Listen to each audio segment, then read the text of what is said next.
This is your chance to live mortgage or rent-free for an entire year. We'll give you a cash lump sum that will cover 12 of your monthly mortgage or rent payments, up to an incredible £20,000. Plus, we'll add £5,000 on top of that for you to treat yourself. You have to hurry though, as lines will close on the 29th of August. For a chance to win, text WIN to 63225. One entry costs £2.50 plus one standard network rate message. Or text BONUS to 63225. 5 entries cost £5 plus one standard network rate message. Go to gbnews.com/win. Entries start at £2.50. Call 0903 686 3232. Calls cost £2.50 plus your network access charge. Or post your name and number to GB15 PO Box 8690 Derby DE1 9TT. UK only. Entrance must be 18 or over. Lines close at 4 p.m. on the 29th of August. Please check the closing time if listening or watching on demand. Good luck.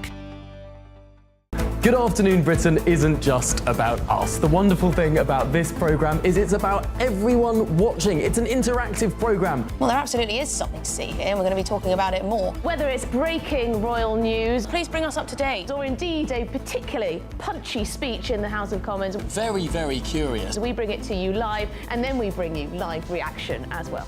That's Good Afternoon Britain, weekdays from midday. Only on GB News, the People's Channel, Britain's news channel. From the school run to the home run, watch a new show for all of Britain. So he can say whatever he wants. A straight talking show where all voices are heard.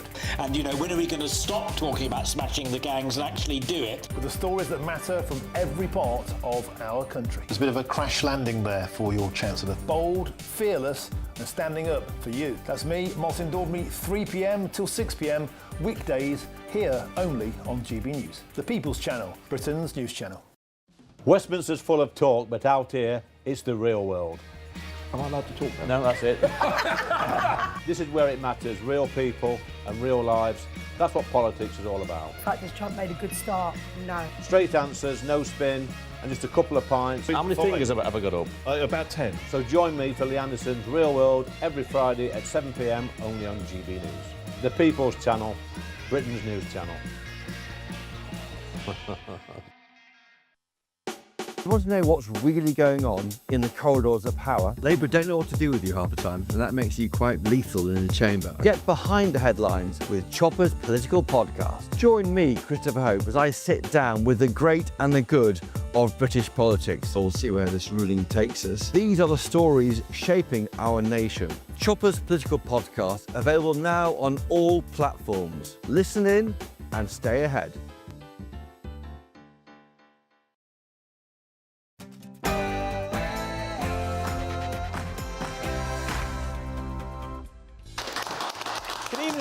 This is Free Speech Nation with me, Josh Howie. On the show tonight.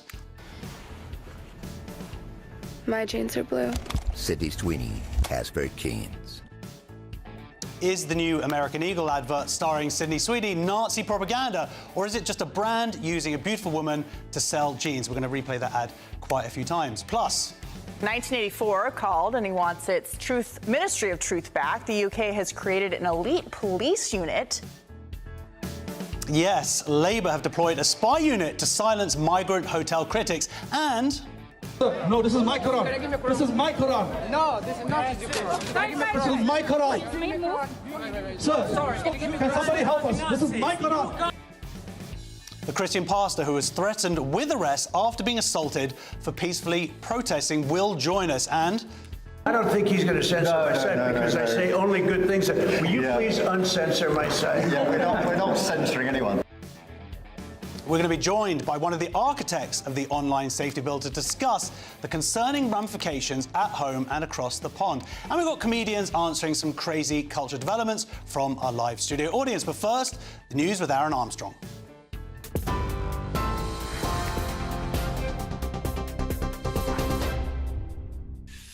Thank you very much. Good evening to you. We start with some breaking news. A man has died after falling during an Oasis concert at Wembley Stadium on Saturday.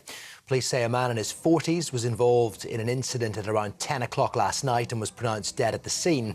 And they're asking for anyone who may have witnessed the incident or caught it on mobile phone footage to call 101. Crowds building there ahead of tonight's performance. It's one of 7 sold-out shows at the National Stadium. Oasis have said in a statement they're shocked and saddened to hear of the death and would like to extend sincere condolences to the family and friends of the person involved. Plans to introduce a new fast-track scheme to tackle the asylum claims backlog have been unveiled with the aim of making decisions within weeks. It comes as yet another protest has been taking place outside the Britannia International Hotel in Canary Wharf, which received around 60 migrants on Friday. It's the latest in a series of demonstrations as tensions over asylum hotels have flared in recent weeks. Thousands of drivers who are missold car loans could receive payouts in a £1 billion compensation scheme. The financial regulator says many firms were not complying with the law or disclosure rules when they sold loans to customers. However, victims of the finance mis-selling will get less than £950 per deal. The total cost of the scheme, though, could be up to £18 billion. The government says plans to bring seriously ill or injured children from Gaza to the UK are progressing at pace. The Sunday Times is reporting that up to 300 children could be evacuated here to receive free medical care within the coming weeks. UNICEF estimates more than 50,000 children have been killed or injured in Gaza since October 2023. Meanwhile, an aid group there has accused Israeli forces of targeting its headquarters, killing one of its workers and injuring 3 others. The Palestine Red Crescent Society says the building in the southern city of Han Yunis was clearly marked and known to the military. Israel has denied any knowledge of the attack. Russia says a Ukrainian drone attack is responsible for a huge fire that's been burning at an oil depot near the Black Sea resort of Sochi. Huge pillars of smoke have been seen rising from the facility, causing flights at the local airport to be temporarily halted. Ukraine's military says it also struck a nearby military airfield. Meanwhile, at least 7 people have been injured and dozens of homes destroyed after a Russian missile hit Ukraine's southern city of Mykolaiv. And the BBC's launched an investigation into alleged cocaine use by 2 of its stars on Strictly Come Dancing. The claims were first reported by The Sun on Sunday. It's understood the broadcasters hired an external law firm to investigate the allegations, which a source said were well known on the show. A BBC spokesperson says it has clear protocols and policies in place for dealing with serious complaints. Those are your headlines. I'll be back with more at 8 o'clock. For the very latest GB News direct to your smartphone, sign up to News Alerts by scanning the QR code or go to gbnews.com/alerts.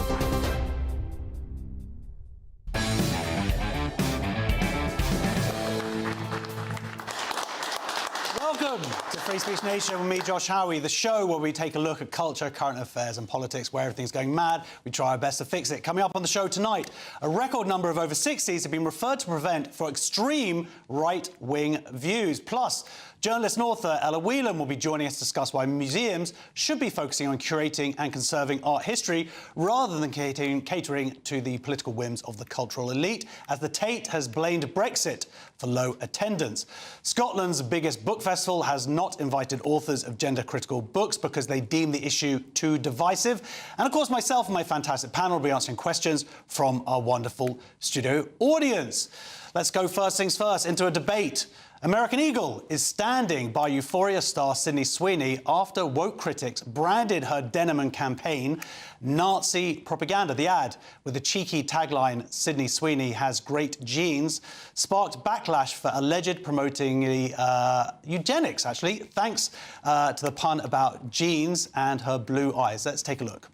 Genes are passed down from parents to offspring, often determining traits like hair color, personality, and even eye color. My genes are blue. Sydney Sweeney has great genes.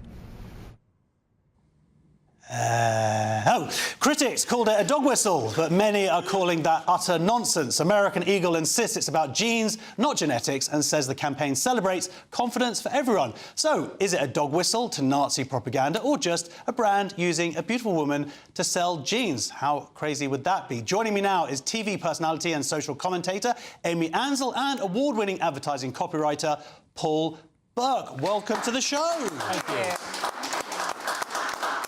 Amy, I'm going to come to you first of all, because you've got a piece of paper there. That means you've come here meaning business. Several pieces of paper. Several pieces of paper. Let's go first of all. Do you genuinely believe there is any element of Nazi propaganda or eugenics actually within this advert?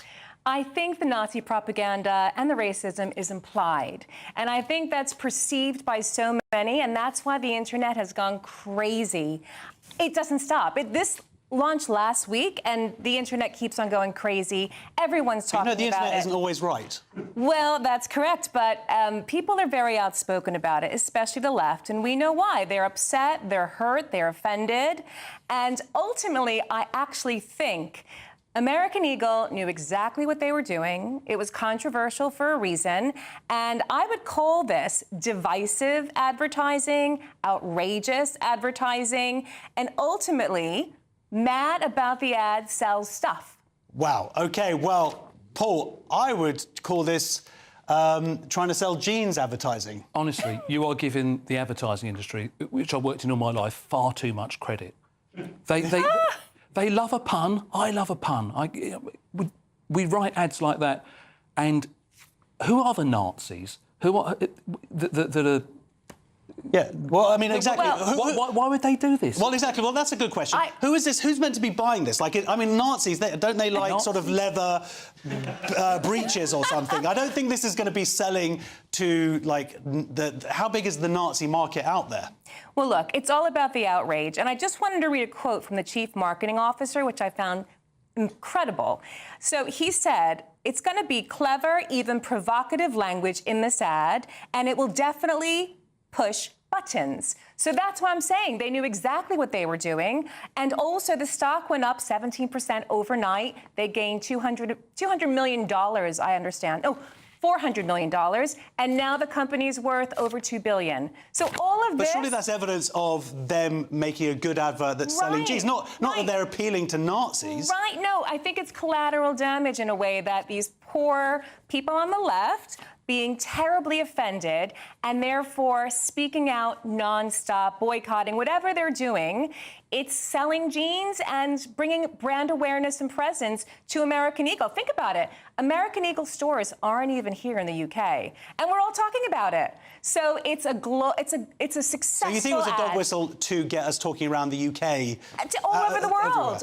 The internet's all over the world. So I truly think this was like, I don't know. I think it was like incredible marketing and advertising. Okay, well, it's a masterclass. Well, I'm going to have to agree with Paul We're because, talking first of all, about it. I have to say, people on the left, it's not like the people on the left can never be wrong before. But also, Paul, I know plenty of people in advertising, and yes, they're all idiots. No, they just... When they said push buttons, they were talking about... Buttons on your jeans. They were talking about... how beautiful she is and the way it's going to work and the Ford Mustang and all the rest of it. I mean, the critics have just walked into this and just... It's not American Eagle who did it on purpose. It's the critics talking about Nazis and eugenics, which has then made people like me to go, what? What are you talking about? Then there's a debate and they sell more and more jeans. And the left, if that's what we want to call them, the people who think this is appealing to Nazis and things like that. The people who they handed it to American Eagle on a plate. It's the people who see racism everywhere and then don't see it where it's actually occurring. Well, they don't see it, yeah. How about the real Nazis? I would say there's a more interesting debate here about the rejection of what we've seen over the last 10 years in advertising, which has been this kind of idea of body progressivism or putting on overweight people or even unattractive people. Now, when they talk about pushing buttons, surely this is what they're actually talking about, is putting a beautiful, traditionally beautiful woman on. That's really what's upsetting people, isn't it? Well, I think we've swung so far to the left. Oftentimes in ads, we're seeing larger people, we're seeing people of different ethnicities, more inclusive advertising, people in wheelchairs, all kinds of representation. And maybe people see that as woke, maybe people see that as left. But the point is, interestingly, American Eagle featured all those people in an ad for Air, which was their lingerie and loungewear division. So they know exactly what they're doing, like I'm saying. In 2020, they were way over there, and now they've swung back to here in 2025. Well, because maybe what happened, because maybe they didn't sell much stuff with that, and then they wanted to get some more money, which is the purpose of companies. Well, look, they've done it. Ultimately, they've done it. Doesn't that, in a sense, prove the point that they wanted to sell more jeans and they wanted to go in the other direction, less inclusive and more, we're just going to stick someone with boobs? We don't know what happened financially. I don't in 2020. But what I do know is what's happened. Actually. Do you? With that ad? They weren't doing very well, and they tried their best to be, whatever you want to call it, inclusive. But by doing that, they deny people the chance to aspire. Because I was saying in that piece, no one's going to mistake me for Brad Pitt or Nick Cayman. But when I got my first pair of 501s, I felt pretty cool. And if you show beautiful people in ads, people who aren't as beautiful, like 99% of people, just feel a little bit of when they put something nice on. And I think that's all this is. It's all, I promise you. I think people want to relate to who they see in ads. I know that is the name of the game now. And granted, I saw this amazing uproar happen on the internet for the past several days. But ultimately, I think it is a combination of both, if possible, to do that inclusivity. And also, you know, I appreciate what they've done now to sell jeans. Keep in mind, the CEO of American Eagle is Jewish. So once again, they knew what they were doing. There is collateral damage in the left. Yeah, but just because they're Jewish doesn't mean that they're going to necessarily make that connection. But he was okay with this. I'm sure they knew exactly that this was going to have this effect. I don't think so. I don't think that anybody could ever, ever sort of estimate how mental the woke left are. And I think that this is exactly what we're seeing. People are going crazy about this, calling it out where there is nothing there. I would suggest that a Jewish CEO would be horrified. A Jewish CEO who may have lost family in the Holocaust would want to be associated with Nazi propaganda. You've got to be out of your mind to think that. Well, look, I'm sorry, the woke mob is more beneficial if they hate something. And ultimately, they hated this ad, and it sold a lot of jeans. It increased the market share tremendously. I certainly don't think. I certainly do agree that they knew that they were doing something provocative. I just don't think it was anything to do with Nazi dog whistling or eugenics. It could just be that this was the first time in a while where you've seen what we would classify as kind of 90s beauty, or even before, a woman slim and breasts blue eyes, out, blonde blue hair. out, blonde. Well, what about this then? If they put on someone else who was arguably as aesthetically beautiful, with brown hair, with brown eyes, do you think that there would have been an uproar like this? Can't say. Well, we'll have to see. Did it happen? Well, I don't know. But all I'm saying to them, to American Eagle, is get in touch.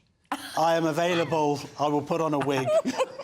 Very easy for you. I mean, I'm encouraged by this, and the other element of it is, I wonder if this is, for some people, this is going to be regressive, i.e., going back to that sort of advertising in the 90s, in Nick Cayman, people getting their pecs out. Or some people would say this is actually progressive. We're moving beyond, finally, this kind of like, that we have to stick someone diverse in for that sake, and instead we're just going to go, you know what, we just want to sell some jeans. And advertising was always just about selling things. And in recent years, it became about social purpose, they'd call it. I know it's a cliche, but cliches are cliches because they're true, and it was go woke, go broke. And it's where the money is, and they just want people to buy their jeans, and they're just doing it in the way they always did it. They use beauty, truth and humour. What's wrong with that? Yeah, I mean, I watched a clip with you where you were talking about the Jaguar ad, which is another famous ad, which kind of, the Bud Light one, that kind of started this decline or attention to it. I have to say, I know you defended it a few months ago, but the CEO of the company recently resigned, so obviously it didn't meet the aims. We don't know why he resigned.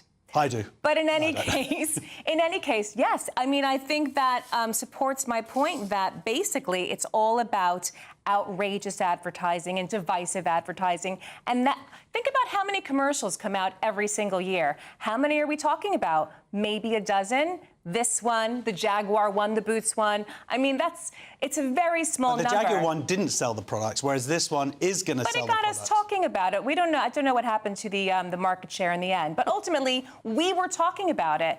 And brand awareness and presence is important in building a brand as well and selling things. I know I have a brand, and it's all Hollywood Browser Beauty, and it's all about getting the name out there, you know, whether or not we're selling immediately or people are hearing about us slowly but surely. So you wouldn't use Sydney Sweeney within your brand then? I would have many kinds of models. I would have her, I would have a black or brown model, I'd have a curvaceous model. I like to be inclusive. So if you had a black or brown model and they talked about their genes, do you think that there'd be any issue there? Haven't done it yet, we'll see. Would you have something outrageous and divisive in yours? It's a good question. I am not a massive multi-billion-dollar brand. Don't tell me it's a good question. Just answer the question. Would I have? Sorry, say that. Someone wants to get my job. I've got to No, ask me the question again. Go ahead. You're saying it's all about divisive yes. and outrageous advertising. Would I do something divisive and outrageous? Deliberately? I would. You would? Well, I don't think American Eagle did. Yes, I mean, I really don't. It's all about getting attention. I mean, that's you can do that without being divisive. And also, you can get attention. But what gets attention that's not divisive? Give me some examples of that. No, but you can get attention by putting by putting a blonde, blue-eyed. That was many years ago. We're living in a different time. No, but you can still do. It's so noisy. We need that. We need to be almost offended at things to get our attention. You can be amused. You can be entertained. You can think something is beautiful. Doesn't sell much. Oh, tell me it does. OK, well, we are going to go to a break so these guys can become friends again. Thank you very much to TV personality, social commentator Amy Ansell and award-winning advertising copywriter Paul Burke. Next... Oh, yeah, right, we should applaud. Thank you. Next on Free Speech Station, we'll discuss claims that a Whitehall spy unit is monitoring social media posts from people who aren't happy at hotels being used for migrants. But first, if you're on search of some holiday sun... No, but first, no, we're not going to do that. We're just going to go to the break. If you do want some sun, though, go and have it as well. See you in a couple of minutes.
At GB News, we are proud to stand for you, for the Britain you love, for the communities you live in. That's what makes us the fearless champions of Britain. Its voices and its values. Because we, at GB News, the People's Channel, Britain's news channel. Britain was once the envy of the world, but look around. A nation that no longer knows what it is or where it's going. A country that's broken. How do we fix Britain? How do we bring it back? Friday night with Matt Goodwin at 8 p.m, only on GB News. Join me, Nana Akwe, for an informative, interactive news programme with a difference. It's fun. No, he didn't say that, Dave. I'm so surprised. I think there's an element of truth to that. Join me from 3 p.m. every weekend, only on GB News, Britain's news channel. In the GB Newsroom, we bring you the news as it happens. With our team of dedicated journalists across the UK. We're ready to keep you up to date with what's happening every half an hour, every single day. Bulletins here on GB News. the People's Channel. Britain's news channel. Yes, we did it. Thank you for making us Britain's #1 news channel. We couldn't have done it without you. Absolutely not. It is down to each and every single one of you who chooses to watch us, to listen to us, and to be a part of what we're trying to do. Thank you. This is just the beginning. Britain's #1 news channel.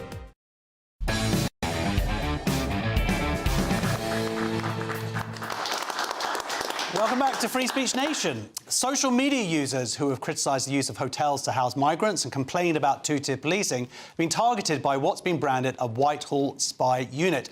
There have been protests outside migrant hotels across the UK this summer. Viewers can see footage of people protesting in North London yesterday. Now it's turned out that civil servants have complained to companies, including TikTok, about some social media posts. I am joined now by Matthew Feeney, who's the advocacy manager at Big Brother Watch. Welcome to the show. Thanks for having me. These were emails, actually, that were revealed in America, I think, before their Judiciary Committee, into activities that took place in the UK government last summer. So, actually, we're kind of a year finding out about events a year ago during the Southport riots. Can you just fill us in a little bit? Yeah, so what we found out is that a government unit that was initially designed during the COVID years, that has sort of been resurrected in the years since to target all different kinds of speech, has been used to monitor speech associated with things far outside of COVID. And this is criticism of policing tactics, criticisms of immigration policy and asylum seeker housing. And it's very concerning, I think, at a time when we've had a crackdown on speech, and just goes to show that the government can refigure tools designed for one thing and point them at another. Yeah, I think there are two elements to this. One is the fact that we have this kind of secretive unit monitoring us. But the second is that they actually took action in that they wrote and contacted these different platforms to say, what are you going to be doing about these problematic posts, which weren't breaking the law. Yeah, it's very strange, because you would think, like, well, if these users aren't breaking the law and the company is not breaking the law, why is it any of the government's business? It's a very kind of mafia style of, oh, nice company you've got there, shame if something would happen to it. You know, this kind of, we don't like some of the content, but a lot of the content that they're monitoring or talking about is actually legal content. And some people might find it distasteful, some people might find it a little worrying, but I think it's far, far, far out of the bounds of something the government should be actively concerned with. If there is criminal activity going on, then we should do the traditional policing thing, is wait for the crime to be committed, gather evidence and prosecute a crime. It's not to just put everyone with a particular view under a kind of surveillance in case they say or do something illegal. Yeah, I mean, this government seems very particularly obsessed with coming down on this kind of rhetoric online, but not just beyond that. You had Robert Jenrick, who it was revealed that the civil service told him essentially to stop talking about things that he read about or information that he knew, because at the time when he was in government, where he was saying that people with ISIS members were coming over essentially on the boats. So do you see this kind of clampdown as backfiring? Well, I think it's certainly unpopular, but it's important. I think the point you've raised is really important to stress, though, which is this is not just speech associated with people out on the streets doing protesting. This Big Brother Watch research has found out that this same unit was aimed at members of parliament, from the Tories to the Greens. It affected politicians. It's by no means just a handful of people on the street that are affected by this. I know your organisation, Big Brother Watch, have pointed to that. Do you think the government are listening? Because it seems like, if anything, they're doubling down. Obviously, we have the Online Safety Act, which we're going to be talking about later. But it also seems like they're actually expanding this unit, because this is on the back of news last week, where there's going to be an elite kind of online police force now as well. Yeah, well, my colleagues and I are very worried about this. We have tried to point out again and again that this unit is unaccountable and not particularly transparent, and I think it should be scrapped. However, the government seems very keen to clamp down on online speech whenever it can. It's a very sad period in British free speech history, unfortunately. I think the very least that we can hope for is that MPs will continue to ask questions to the government about what justified this, what's going on now. But unfortunately, the government does seem, as you said, to be pressing ahead. Well, also, I don't know if it really is our MPs who are pushing the fight back against this at all. This information came out because of America taking an interest in free speech issues. Why do you think that they're so... It seems like they are very focused on what's going on in the UK. Yeah, no, the current administration has been very critical of this country and its approach to free speech. And a lot of that, I think, has to do with a lot of American companies are very popular for posting online. And it is, one might say, you know, a shame that the amount of transparency that we should expect at home was only achieved thanks to an American congressional committee churning out these emails. But let's be absolutely clear. This is a British government unit writing emails to American companies asking what they're going to do about legal speech. It's really bizarre and not something I think we should be particularly happy about. No, and it's interesting that what they are terming as problematic within these emails, they're talking about asylum seekers, posting about asylum seekers, posting about immigration, posting about two-tier policing.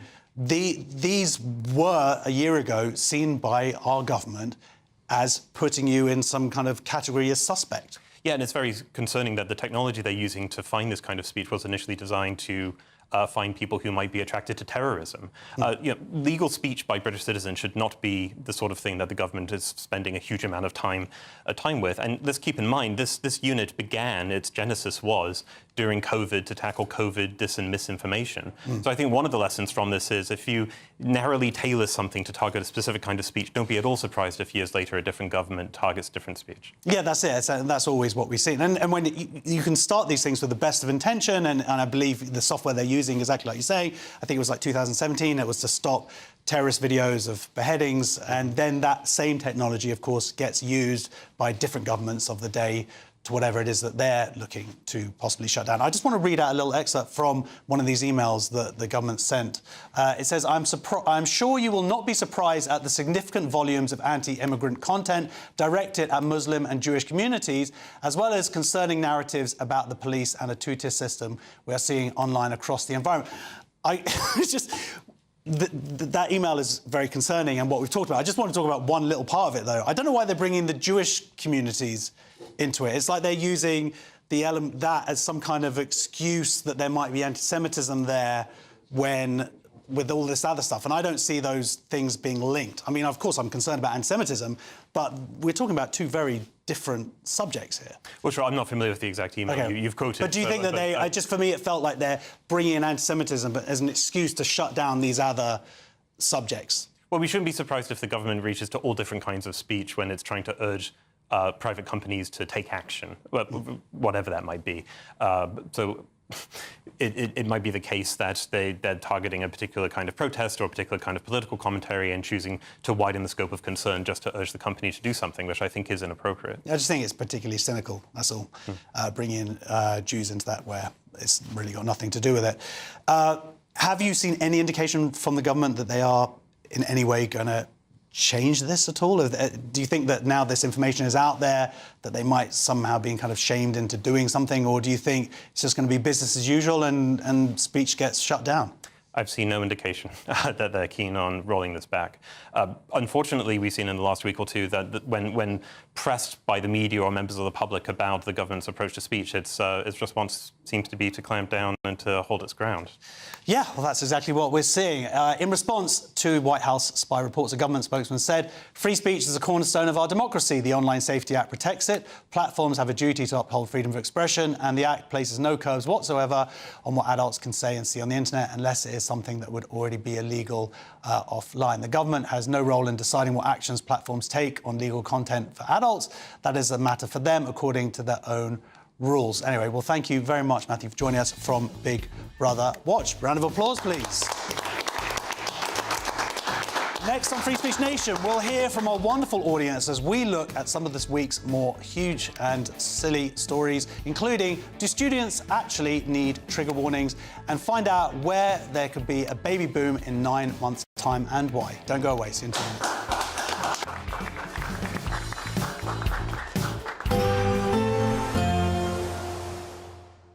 Can't wait to get in that sea. Lovely and warm. Just like the feeling of having great travel insurance. All Clear Travel Insurance sponsors GB News Travel Destinations Forecast.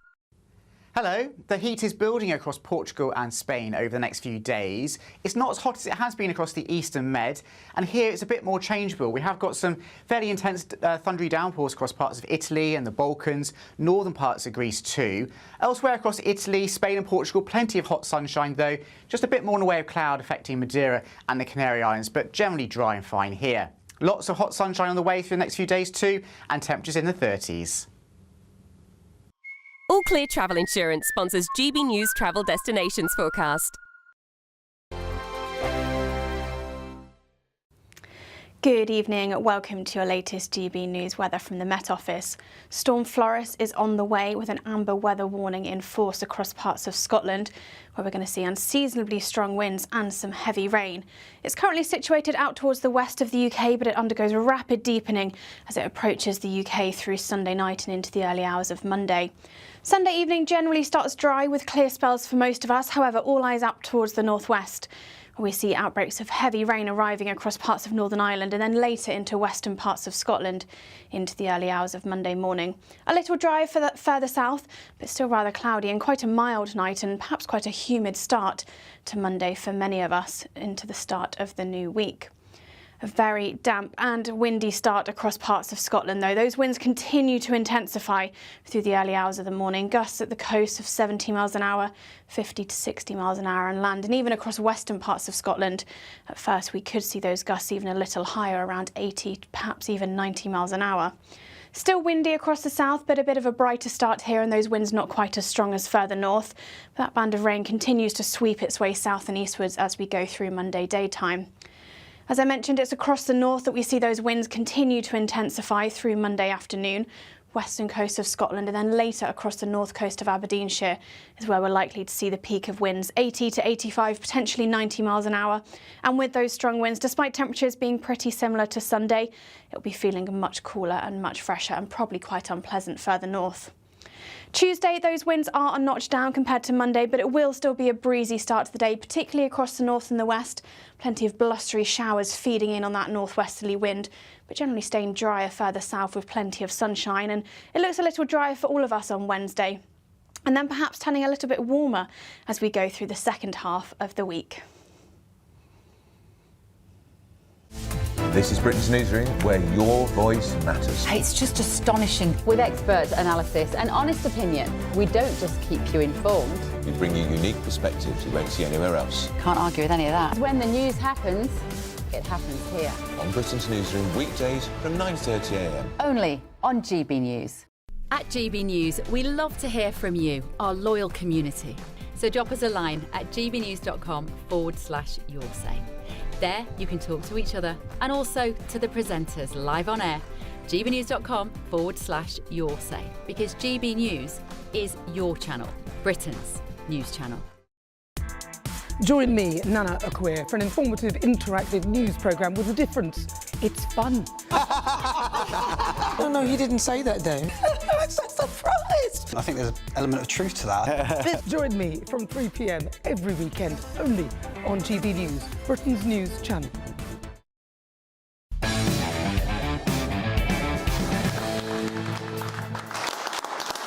Welcome back to Free Speech Nation. My comedian guests this evening are Cressida Wetton and Paul Cox. Here they are. How are you both? Paul, lovely to see you. Lovely to see you. I'm good, thanks, Josh. How are you? I see the shosh is going. The shosh? Yeah. This is what we should call it. The show's going well so far. Thank you very much. And how are you, Cressida? You all right? I am having a lovely time, It's like an old reunion. It is. Oh, headliners, Very remember? nice. So let's get some questions from our audience. Our first question is from John. Good evening. Hey, John. Good evening. My question is about trigger warnings. Oh, yeah. And the media is very concerned these days about people being upset by programmes, so they put trigger warnings in front of them. I've heard of them. Sometimes I feel every programme has one except GB News. And what really upsets me about trigger warnings is hearing there's going to be a trigger warning. Yeah.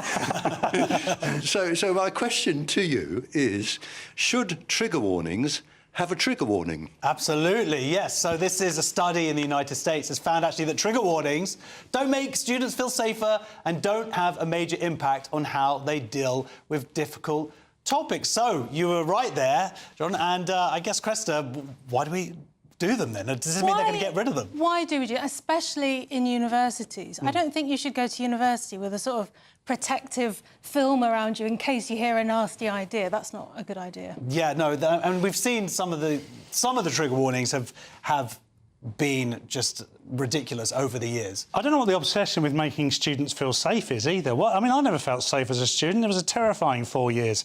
And I think that, you know, part of being young and learning about the world is learning that it's not exactly as you want it to be. It's not the safe place you expect it to be. You've been mollycoddled by your parents in a lovely home family environment, if you're lucky enough to have had that. And to come out into the world, part of going to university is learning that the world isn't as you expect it to be and reacting to that. So the trigger warnings for me are an absolute waste of time. You know, finding out if Only Fools and Horses is going to... If Only Fools and Horses upsets you, then you wait till you have to go and deal with a doctor's receptionist. I think now what I might do is I might just only watch or read things that have trigger warnings.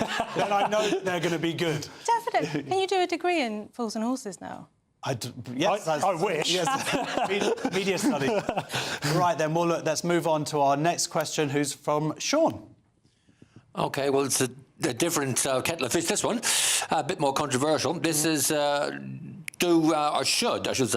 trans activists be prescribed? Yes, should trans activists be prescribed? This is a group calling themselves Trans Bashback, claimed they were responsible for vandalising Health Secretary Wes Streeting's constituency office on Friday. So, Cressida, there is evidence here of violence. We've got a picture of the actual officers. I believe they said that it's child killer that they daubed across him, and they're talking about how this is trans rage. We're seeing some trans rage there. What do you think about trans rage there, Cressida? It's very similar to trans joy, isn't it, on the surface? I don't know. I think the staff at Wes Streeting's office probably feel like they should be prescribed. Imagine having that written on your office, child killer. Isn't that a hate crime? That doesn't feel... It would be under any other circumstance, wouldn't it? Absolutely. And never mind the irony that, of course, we now know that actually transitioning children doesn't save any lives at all, so it's not even accurate. Yes, of course. Well, yeah. The rhetoric around this debate has always been that it's both sides it's a toxic debate from both sides because women dare say that there are only two biological sexes and trans activists are, in this case, throwing a brick through a window. Yeah, I mean, I don't think trans splashback or whatever they're called understand the irony of what they're doing. My favourite website. Yeah, it's very popular. You can't get in at the moment without age verification, as you'll be aware. But yeah, trans splashback, let's call them that. They won't get the irony here. I mean, he's not a child. In fact, he's probably saving more lives. I understand what their point is. Their point is that if you don't capitulate to every kid that's confused without understanding why they might be confused, they might go on to commit suicide. Terrible, terrible statistics. By the way, behind no evidence, yes. Yeah, so... However, yeah, exactly, no evidence. But I'll tell you what does lead to suicide is kids that end up being forced as children to have their bits castrated, making them impotent and unable to have children in the future themselves, and living very unfulfilled lives. So, in many ways, Wes Streeting has been incredibly brave on this. He's been one of the first and only Labour MPs to have stood up on this subject. He read the Cass report, he learned from the Cass report, and he tried to implement some of it. Now, there have been trials and other things they're trying to get around it. But I think that trans splashback need to have a hard look at themselves here. Yeah, well, I'm sure they're not going to do that. Also, in their manifesto, they talk about how they're going to be... anyone should expect it, whatever expecting it, I think we've seen what expect it means, if you were to define what a man or a woman is. So even that is going to... So I think biology teachers out across the country should watch themselves. And my favourite part of it is that they posted on Blue Sky.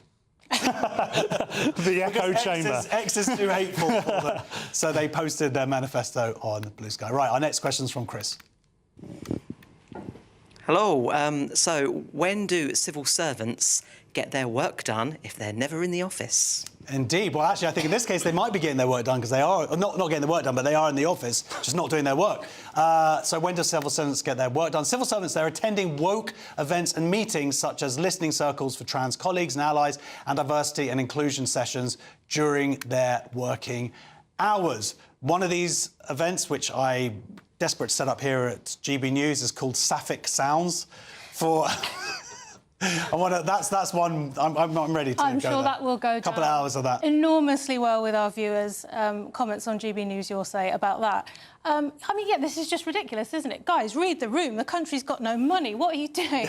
Get back to work. Get busy. I mean, I just think this is so outrageous. And I suspect the people doing this don't even think they're doing anything wrong. They probably think it's a really valid thing to do with their time. Well, I don't want my tax money going to these No, and to be fair, the government is saying, no, these are events that take place outside of work hours. But when they're 4 hours, some of these are 4 hours long, that's just not feasible. And they're about 10 a day across the different departments. There's no way that civil servants are doing anything outside of work hours, even this nonsense.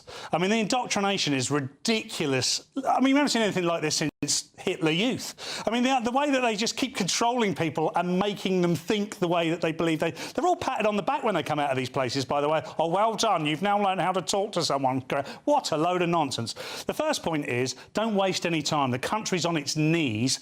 Let's concentrate on building the country back. We need to concentrate on growth. We don't need people going on any of these courses whatsoever. And if they are doing it in their own time and it's not costing us anything, I'll take my words back. But I will also say, if they are doing it in their own time, they're even more Well, let's have a look at it. One of the examples was given. May the 7th, Department for Energy Security and Net Zero, 11 a.m. for an hour.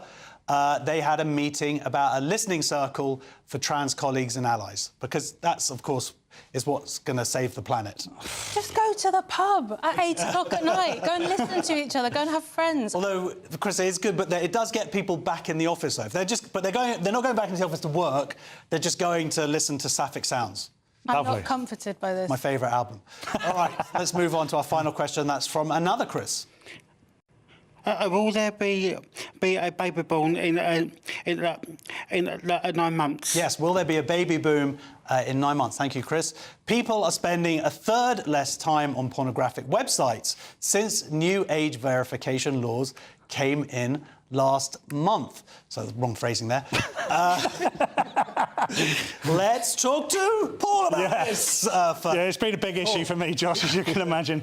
Look, I don't think... You're using the big issue now. I don't... Yeah, that could be a good point. Very inappropriate, but good point. I don't think that most people, let's call them men, accessing pornography on that regular basis actually have the interaction required to make babies, so that's why they're probably on those sites. So I'm not sure the baby boom is what's going to happen.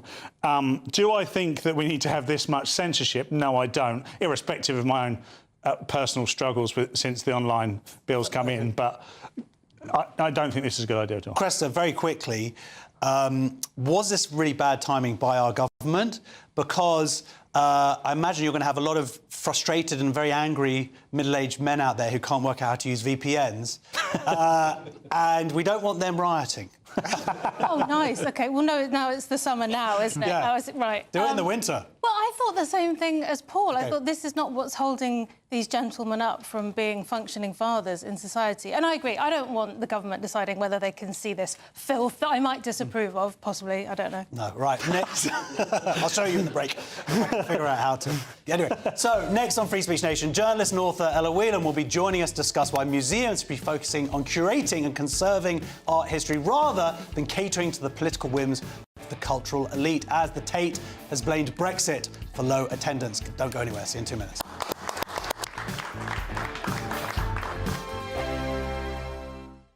Welcome back to Britain's Newsroom with Andrew and Beth. Hello everyone, Patrick Christie is here. I'm Michelle Duke, Britain's News Channel. Access the stories that matter to you. Take the GB News family with you on any device. And as long as you have an internet connection, tune in to GB News anywhere on the planet or beyond. GB News, the People's Channel, Britain's news channel. You've read the headlines, you've heard what those in power have to say. How about now we actually get to the truth? They would pay attention. We go beyond the political theatre and tell you what's really going on behind the scenes. For a massive council tax hike, one of the biggest in the UK. Others follow their lines, but we go off script. You sound like a broken record. You say that week after week. Cutting through the narratives and giving you unique perspectives. That's Ben Leo tonight, Saturdays and Sundays from 9 p.m. on GB News, Britain's news channel. From the school run to the home run, watch a new show for all of Britain. He can say whatever he wants. A straight talking show where all voices are heard. And, you know, when are we going to stop talking about smashing the gangs and actually do it? With the stories that matter from every part of our country. There's a bit of a crash landing there for your Chancellor. Bold, fearless and standing up for you. That's me, Martin Daubney, 3 p.m. till 6 p.m, weekdays, here only on GB News. The People's Channel, Britain's news channel. Westminster's full of talk, but out here, it's the real world. Am I allowed to talk now? No, that's it. This is where it matters, real people and real lives. That's what politics is all about. The fact is Trump made a good start, no. Straight answers, no spin, and just a couple of pints. How many fingers have I got up? About 10. So join me for Lee Anderson's Real World every Friday at 7 p.m, only on GB News. The People's Channel, Britain's news channel. You want to know what's really going on in the corridors of power? Labour don't know what to do with you half the time, and that makes you quite lethal in the chamber. Get behind the headlines with Chopper's Political Podcast. Join me, Christopher Hope, as I sit down with the great and the good of British politics. We'll see where this ruling takes us. These are the stories shaping our nation. Chopper's Political Podcast, available now on all platforms. Listen in and stay ahead. It's Patrick Christie's Tonight, and here we do things differently. It's explaining the absolute madness of this, doesn't it? It's explosive. I mean, this is very good. It's lively. 850. Your government sat there, Sean, and it did nothing. It's controversial. And the Middle East has been in turmoil since before I was born. It's everything you need to kickstart your evening. Everyone's had their Weetabix tonight. I love to see it. That's Patrick Christie's Tonight, weeknights from 9 p.m. Only on GB News, the People's Channel, Britain's news channel.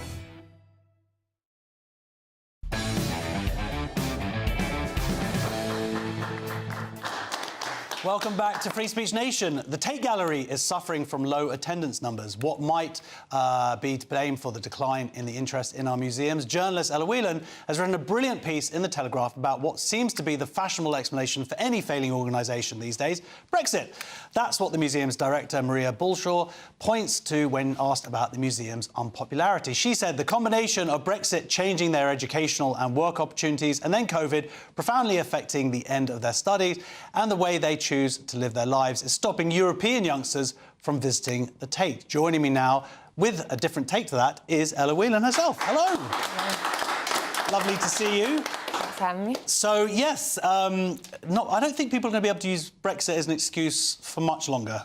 Well, it's 10 years. I mean, it's quite outrageous that a decade later she's still pointing to it. I mean, I know that it was sort of in danger of being thwarted for a while, but it's been a decent amount of time since 2016, and so it does feel very cheap. But it's also, I think, just really telling that, you know, the Tate figures are really quite low, and you know, and rather than doing some sort of soul searching around why that might be, you know, central London is meant to be. Of all the sort of museums, it's one of the most obvious out in the South Bank, modern and Tate Britain. Instead, there's just this really lazy reach for COVID, you might understand, but Brexit. And the thing that's really telling about it is because Maria Balshaw seems to care more about, you know, Spanish kids coming. I've not got no problem with Spanish kids coming, but what number of Spanish kids are coming, rather than young people in this country, you know, why there aren't busloads of kids from, I don't know, Sheffield or somewhere else coming down to see the exhibitions. And the other thing that happened in 2016, not Brexit, was that the Tate Modern had a big kind of rebrand. It opened a new extension. And the reason the rebrand was important was because it was really focusing Tate art around political activism. So it had this exhibition that's still in place now, a sort of a space for exhibitions, which is dedicated to the political activism, and you're sort of told as a punter that you will lead this piece because you are part of the political activism. And that's not really what I think if you ask the average person, what do you expect from a museum? Most people wouldn't say, for me to lead it, for me to be the expert. You go to a museum to consume and learn and enjoy what someone has curated for you. What the expert has curated for you. I mean, I don't think anyone really is that arrogant as to go into one of these places and say that they know better than... You know, you form your own opinions, but you're supposed to be met with some kind of authoritative knowledge. And you can agree with it or not agree with it, but at least it's presented to you exactly as such. And I think a lot of what Tate, in particular Tate Modern, a lot of what their sort of the ideology behind the sort of the exhibitions they choose and the way in which they curate things is this idea of sort of, I called it woke in the Telegraph article. That's the kind of catch-all, it's a bit of a lazy catch-all term, but it's this idea that the things that are most important are diversity, inclusion, all that kind of thing. And so you have some really crap art being put on there because it sort of ticks a box. And can it be that simple? I mean, not Brexit, and not even to a degree it's COVID after these years, just not having good art there. I mean, I'm not for a second suggesting that COVID hasn't had an impact. And, I hate the phrase "the cost of living" because it's just a lame phrase. But people feeling the pinch will mean that there's probably less people going to be coming down to London for a trip, and that will have had an effect on all museums. But I think, the thing that will make an artistic institution like that and sort of something that's meant to be culturally significant float will be confidence in their own expertise. So if you look at the Tate Britain, the issue of Tate Britain, there's just numerous examples of it being embarrassed of its own existence because it has all this old, wonderful work in it, which... It's got Britain in the title. Yeah, well, perhaps. But it doesn't... for example, for a long time, Tate Britain had this restaurant called the Rex Whistler, and it was like the place where all your BBC bods and anyone went and took their clients for lunch. And it was this, big institution and sort of tradition, and it had murals by Rex Whistler on the wall, and one of the murals had depictions of slave boys in one of the sections of it. And for years this was a kind of a controversy. There was plaques added, an explanatory booklet produced. It was... they were aware that this was a thing and they had to do something. The waiter would give a 5-minute lecture. Exactly, yeah, while your soup got cold. And then, quietly after COVID, it was just sort of closed because you can never go far enough with the sort of woke censorship. There always has to be a step further. So, the Tate Britain was so embarrassed of its own restaurant that it had to close it because, I don't know why, because punters can't go and have a sandwich without looking at something like that and becoming racist themselves rather than understanding it in its context. There was another really great example of this painting of the Cholmondeley ladies, which is two very austere-looking women with their newborn babies.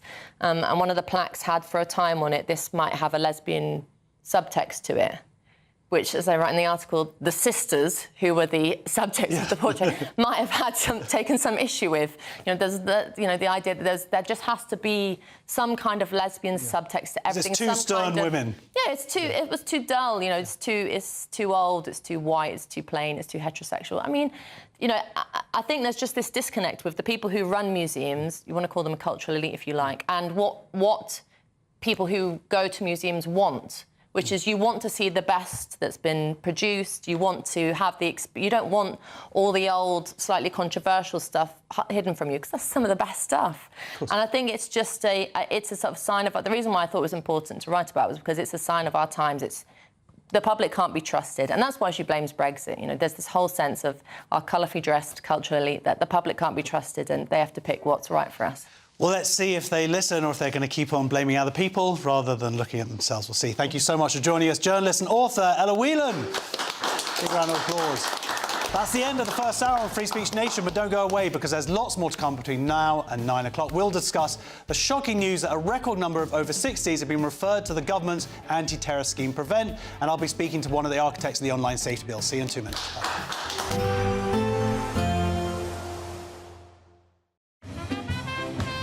There will be a light breeze in the morning, leading to a warm front. Boxed heat pumps, sponsors of weather on GB News. Good evening. Welcome to your latest GB News weather from the Met Office. Storm Floris is on the way with an amber weather warning in force across parts of Scotland, where we're going to see unseasonably strong winds and some heavy rain. It's currently situated out towards the west of the UK, but it undergoes a rapid deepening as it approaches the UK through Sunday night and into the early hours of Monday. Sunday evening generally starts dry with clear spells for most of us. However, all eyes up towards the northwest, where we see outbreaks of heavy rain arriving across parts of Northern Ireland and then later into western parts of Scotland into the early hours of Monday morning. A little dry further south, but still rather cloudy and quite a mild night and perhaps quite a humid start to Monday for many of us into the start of the new week. A very damp and windy start across parts of Scotland, though. Those winds continue to intensify through the early hours of the morning. Gusts at the coast of 70 miles an hour, 50 to 60 miles an hour on land, and even across western parts of Scotland. At first, we could see those gusts even a little higher, around 80, perhaps even 90 miles an hour. Still windy across the south, but a bit of a brighter start here, and those winds not quite as strong as further north. That band of rain continues to sweep its way south and eastwards as we go through Monday daytime. As I mentioned, it's across the north that we see those winds continue to intensify through Monday afternoon. Western coast of Scotland and then later across the north coast of Aberdeenshire is where we're likely to see the peak of winds, 80 to 85, potentially 90 miles an hour. And with those strong winds, despite temperatures being pretty similar to Sunday, it'll be feeling much cooler and much fresher and probably quite unpleasant further north. Tuesday, those winds are a notch down compared to Monday, but it will still be a breezy start to the day, particularly across the north and the west. Plenty of blustery showers feeding in on that northwesterly wind, but generally staying drier further south with plenty of sunshine. And it looks a little drier for all of us on Wednesday. And then perhaps turning a little bit warmer as we go through the second half of the week. There will be a light breeze in the morning, leading to a warm front. Boxed heat pumps, sponsors of weather on GB News. Let us take on some of your financial stresses and pay your mortgage or rent for the next 12 months. We want to give you a cash lump sum equivalent to 12 of your monthly mortgage or rent payments, up to an unbelievable £20,000. We'll also boost that by a further £5,000, so you really could have some fun in the coming year. For a chance to win, text WIN to 63225. One entry costs £2.50 plus one standard network rate message. Or text BONUS to 63225. 5 entries cost £5 plus one standard network rate message. Go to gbnews.com/win. Entries start at £2.50. Call 0903 686 3232. Calls cost £2.50 plus your network access charge. Or post your name and number to GB15 PO Box 8690 Derby DE1 9TT. UK only. Entrance must be 18 or over. Lines close at 4 p.m. on the 29th of August. Please check the closing time if listening or watching on demand. Good luck. Hi, I'm Michelle Dewberry, and my show is your opportunity to cut through all the noise and dive in headfirst to some robust debates. Ideas clash. Situation, isn't it? No, because the failure is you're deliberately avoiding my point. Nothing's held back. And if you think this is the end of it, wait for more. And we do not shy away from the difficult stuff. Sometimes I want to shake people and say, if only you understood. So join me on Dubes & Co. weeknights at 6 p.m. only on GB News, Britain's news channel. Join me, Nana Akweer, for an informative, interactive news programme with a difference. It's fun. No, you didn't say that, Dave. I'm so surprised. I think there's an element of truth to that. Join me from 3 p.m. every weekend, only on GB News, Britain's news channel. Good Afternoon Britain isn't just about us. The wonderful thing about this programme is it's about everyone watching. It's an interactive programme. Well, there absolutely is something to see here, and we're going to be talking about it more. Whether it's breaking royal news, please bring us up to date, or indeed a particularly punchy speech in the House of Commons. Very, very curious. We bring it to you live, and then we bring you live reaction as well. That's Good Afternoon Britain, weekdays from midday. Only on GB News, the People's Channel, Britain's news channel. In the GB Newsroom, we bring you the news as it happens. With our team of dedicated journalists across the UK, we're ready to keep you up to date with what's happening every half an hour, every single day. Bulletins here on GB News, the People's Channel, Britain's news channel. This is Britain's Newsroom, where your voice matters. It's just astonishing. With expert analysis and honest opinion, we don't just keep you informed. We bring you unique perspectives you won't see anywhere else. Can't argue with any of that. When the news happens, it happens here. On Britain's Newsroom, weekdays from 9:30 a.m. Only on GB News.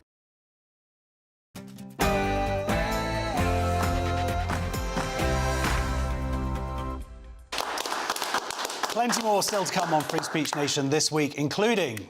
No, this is my Quran. This is my Quran. No, this is not his Quran. This is my Quran. Sir, can somebody help us? This is my Quran. The Christian pastor who was threatened with arrest after being assaulted for peaceful preaching will join us. I don't think he's going to censor my site because I say only good things. Will you please uncensor my site? Yeah, we're not censoring anyone. And we're also going to be joined by one of the architects of the Online Safety Act to discuss the concerning ramifications at home and across the pond. We're going to have a debate on that. And we've got comedians answering crazy culture developments from our live studio audience. But first, the news with Aaron Armstrong.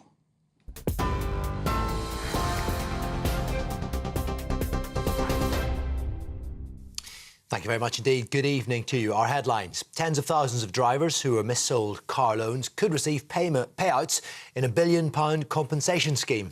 The financial regulator says many firms were not complying with the law or disclosure rules when they sold loans to consumers. However, victims will get less than £950 per deal. The total cost of the scheme is estimated to be between £9 and £18 billion. A man's died after falling during an Oasis concert at Wembley Stadium on Saturday. Police say the man in his 40s was involved in an incident at around 10 p.m. last night and was pronounced dead at the scene. They're asking for anyone who may have witnessed the incident or caught it on mobile phone to call 101. Oasis have said in a statement they're shocked and saddened to hear of the death. A fifth person's been charged by counter-terrorism police after activists damaged military aircraft at RAF Bryce Norton in June. 22-year-old Mohammed Umar Khalid has been charged with conspiracy to commit criminal damage and conspiracy to enter a prohibited place. He's been remanded in custody and will appear at Westminster Magistrates Court on Monday. Palestine Action, who've since been prescribed under anti-terror laws, took responsibility for the break-in, which caused an estimated £7 million worth of damage. The government says plans to bring seriously ill or injured children from Gaza to the UK for urgent medical treatment are progressing at pace. The Sunday Times has reported that up to 300 children could be evacuated here to receive free medical care on the NHS within weeks. Palestinian authorities, meanwhile, say at least 27 people have been killed by Israeli forces on Sunday while trying to get food, and another 6 have died from starvation or malnutrition in Gaza. Meanwhile, a pro-Palestinian march in Sydney had to be called off midway through because the Harbour Bridge and Business District became so packed, police feared there would be a crush in the crowd. The WikiLeaks founder, Julian Assange, was amongst those taking part. Australia has not joined France, the UK and Canada in announcing plans to recognise a Palestinian state in September. Plans to introduce a new fast-track scheme to tackle the asylum claims backlog have been unveiled with the aim of making decisions within weeks. It comes as yet another protest has been taking place outside the Britannia International Hotel in Canary Wharf in East London, which received around 60 migrants on Friday. One person has been arrested. It is the latest in a series of demonstrations as tensions over asylum hotels have flared in recent weeks. And high winds could pose a danger to life across parts of the UK tomorrow as the Met Office has issued an amber weather warning. Storm Floris is expected to cause severe disruption to travel tomorrow. National Rail is warning of delays and cancellations with winds of up to 85 miles an hour. The warning zone will cover the north of England, Scotland, North Wales and parts of Northern Ireland. Those are your headlines. I'll be back with more at 9 o'clock. For the very latest GB News direct to your smartphone, sign up to News Alerts by scanning the QR code or go to gbnews.com/alerts.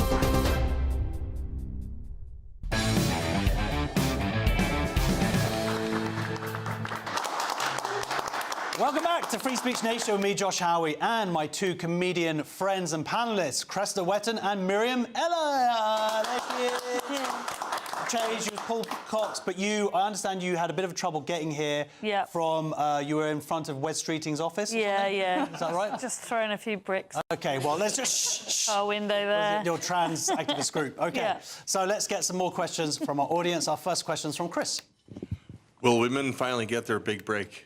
Yeah, will women now get their big break? This is a transgender pool player has lost a discrimination claim after the English Blackpool Pool Federation decided to ban players born male from its women's competitions and teams. A court dismissed her claim and said it was satisfied that exclusion was the only reasonable way to ensure fair competition. So what's interesting about this, Cressida, is this is the first case that has come in after the Supreme Court ruling that women are women. Well, that's right, and you can tell, can't you? Because I think this is really clearly not... Like, I'm not surprised that the trans person hasn't won, but I think the trans person is very surprised and seems to still think that they're going to... that they are going to win. And it's just... It shows, doesn't it, that people aren't up on the guidance, they don't know what the law is, it's going to take some time for this to settle. And as usual, this whole thing, it doesn't have a sort of... It's not very dignified to me. You know, this person isn't saying, look, I know we've got to protect women's spaces, we've got to look after kids, but, you know, maybe I'm not the most important thing in the room. It's just, I want to do my hobby, and now I can't. Well, this is it. I mean, how much affirmation do people need? And the interesting thing, some people would say, oh, there's no physical advantages in pool, but they had to spend, during the case anyway, they still had plenty of experts coming in showing that height and strength has a large impact on the break. What are you encouraged by this decision that hopefully this means it's going to move on to sanity? Yeah, I think, you know, sanity's just over there on the horizon there. Yeah. You know, and we're in this theme park of ideology. Yeah, and we're going to come out. We just need to come out of this theme park of ideology and go, ah, that's the sky, that's a tree, that's a man, that's a woman. And that's Paul. And that's Paul. And that's OK, you can be trans, that's fine, but you're... Play within your biological sex. Play within your biological sex. Or have a trans category. We thought, that, why don't you have that? It, of course. Has anyone else thought of that? Cressida, this is what we see, is when people say, oh, trans rights are human rights, and no one can ever sort of say what rights trans people are fighting for. But if it is to play sport within their self-defined categories, well, they're trans women, by definition, aren't women. Yeah, they're men. And so let's have a trans category. I mean, I would support that, absolutely. Of course. I wouldn't watch it, but I would support it. It's not about telling someone they can't do a sport, surely. Well, that's always what they say. They always say this. It's just saying that I've been banned from sport. No, you haven't been banned from sport. You can play within the category. There are different categories. If I took my toddler and said, you have a race with my 7-year-old, and she's sort of walking like this, my 7-year-old's like doing this, it's obvious which one is going to win. What are you trying to say about women's pool play? I'm just saying there's differences, obviously. Yeah, I mean, would you have ever thought about this kind of topic before, Cressida? That being there is a difference between males and females and how they play pool?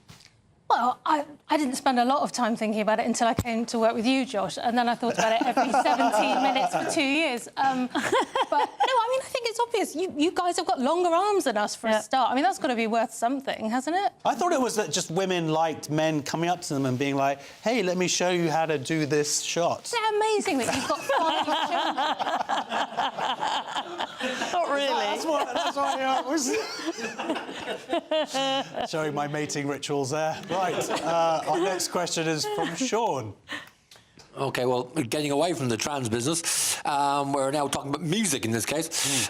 This was about Mumford & Sons during the week, and it's saying that isn't it normally the band who sort of, you know, who object to a bad music review rather than anybody else? Yeah, well, this is quite interesting because the influencer Andy, now you'll know this, how to pronounce this. Andy No. Andy No, yeah, is suing The Guardian for mispronouncing his surname. No, for what he says was a defamatory statement about his political leanings in a Mumford & Sons review. The scathing article made reference to the fact that the folk rock band reverted to being a trio when their guitarist and banjo player Winston Marshall left the band in 2021 due to backlash after endorsing a book about Antifa by Andy No. So, Cressida, just the fact they had to kind of refer to him in a music review, is it?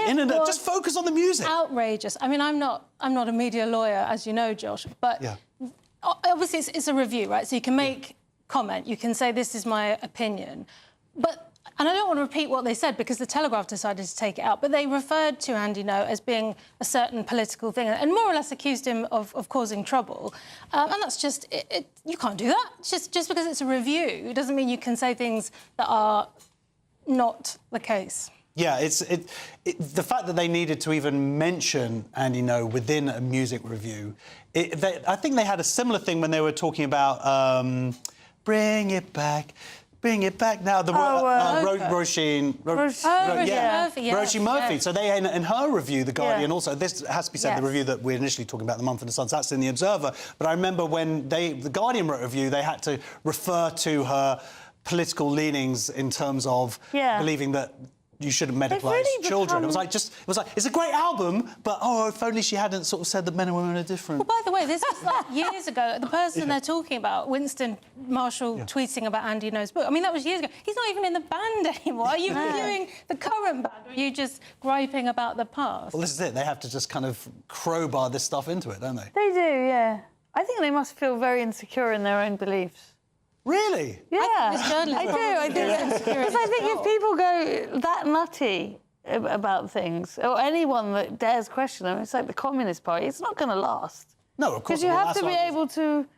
You have to be able to accept some form of questioning, surely. And also, this is what we also see within this kind of these spaces where anybody who differs from their political view is seen as some sort of extreme right person, when all that Andy Ngo did was just write a book about Antifa, as supposedly a very good book, according to Winston Marshall. A very brave... Andy's a very brave person. He's also... Well, he gets right in there, doesn't he? Yeah, he's got an incredible collection of teapots, but that's a different Are you just trying to not be sued by him? Well, I'm a friend of his. Yeah, fair enough. But, yeah, he's a very brave person. Oh, you're friends with him? Well, next time, will you ask him to reply to my text, please? I will. Our next question is from Jack. Why are old people such extremists? Yeah, why are old people such extremists? Old people, yes. What's your definition of old? How old are you, Miriam? I'm 40-something. 40-something. So anyone over 40-something is somewhere from the 80s. Well, this is actually people in their over 60s. They are being referred to the government's anti-terrorism scheme, Prevent.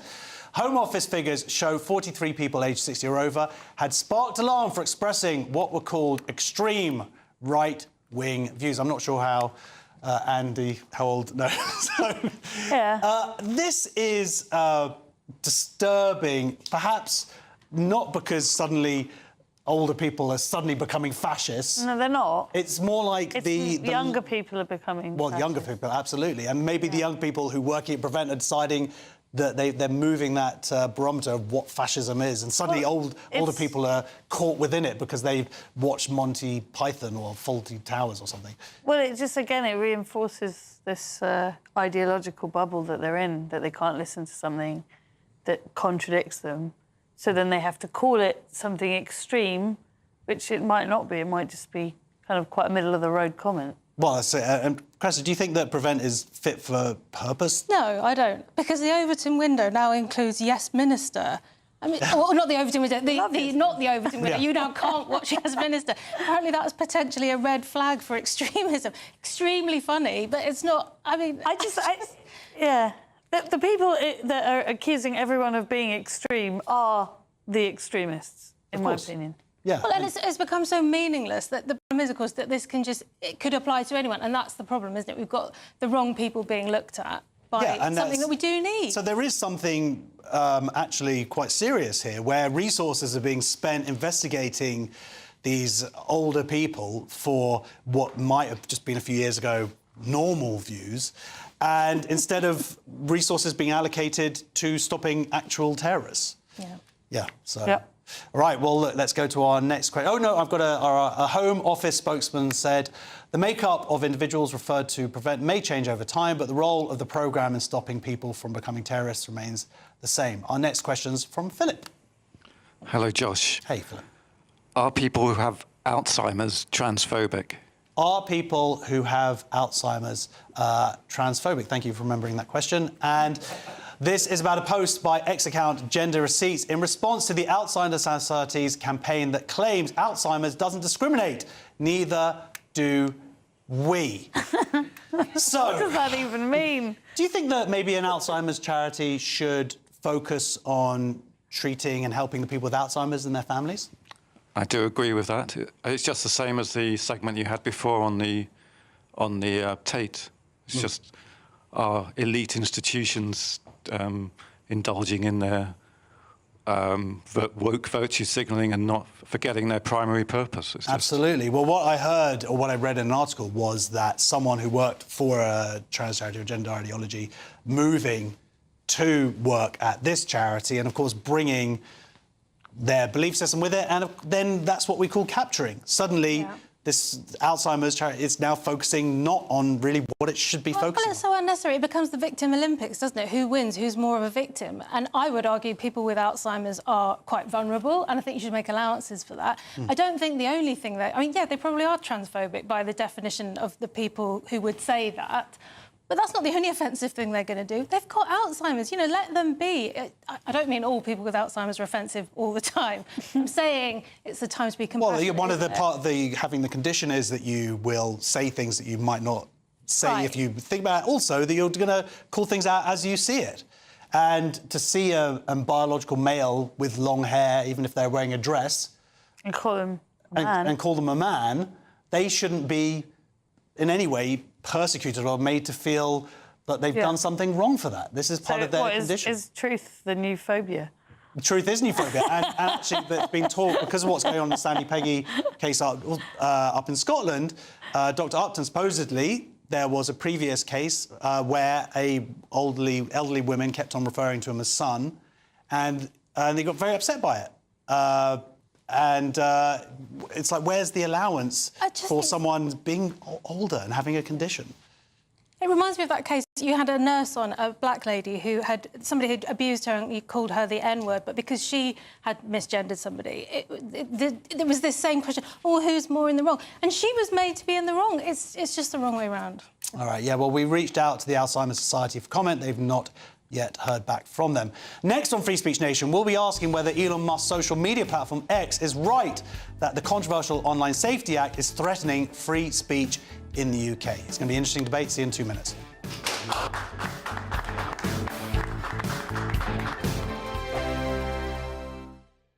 Britain was once the envy of the world. But look around. A nation that no longer knows what it is or where it's going. A country that's broken. How do we fix Britain? How do we bring it back? Friday night with Matt Goodwin at 8 p.m.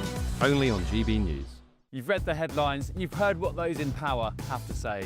How about now we actually get to the truth? They would pay attention. We go beyond the political theatre and tell you what's really going on behind the scenes. For a massive council tax hike, one of the biggest in the UK. Others follow their lines, but we go off script.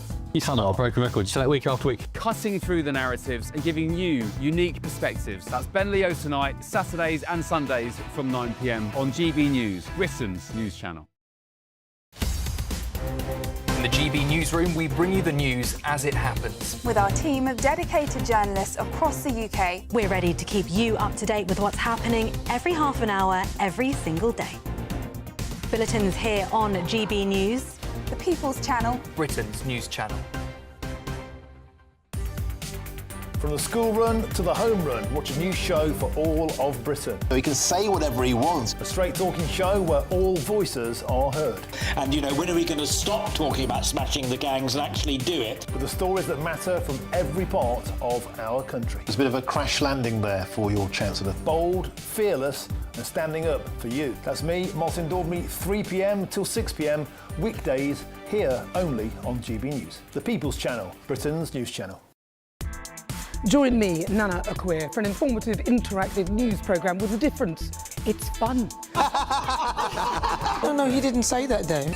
I'm so surprised. I think there's an element of truth to that. Join me from 3 p.m. every weekend, only on GB News, Britain's news channel. Exciting news. Every Friday, my Patrick Christie's Tonight Show is going to have a twist to it. We're welcoming some special guests. You. That's right, on Fridays I'm going to be doing my show in front of a live studio audience because this show is about you and what you have to say. It's going to be the same big debates, same big topics, same big opinions, But every Friday night at 9 p.m, you are invited to come on down to Patrick Christie's Tonight to be a part of the action. Only on GB News, the People's Channel, Britain's news channel. Westminster's full of talk, but out here, it's the real world. Am I allowed to talk then? No, that's it. This is where it matters, real people and real lives. That's what politics is all about. The fact is Trump made a good start. No. Straight answers, no spin, and just a couple of pints. How many fingers have I got up? About 10. So join me for Lee Anderson's Real World every Friday at 7 p.m, only on GB News. The People's Channel, Britain's news channel. Yes, we did it. Thank you for making us Britain's #1 news channel. We couldn't have done it without you. Absolutely not. It is down to each and every single one of you who chooses to watch us, to listen to us, and to be a part of what we're trying to do. Thank you. This is just the beginning. Britain's #1 news channel.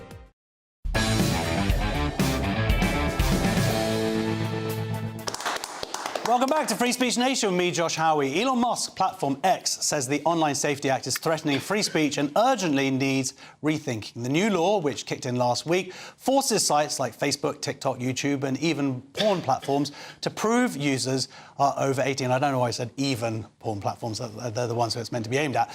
It also demands that illegal content be removed and children protected. But critics say it goes too far, leading to legal speech being wrongly censored. I'm joined now by the Executive Director at Age Verification Providers Association, Ian Corby, and the founder of Open Justice UK, Adam Wren. Welcome to the show.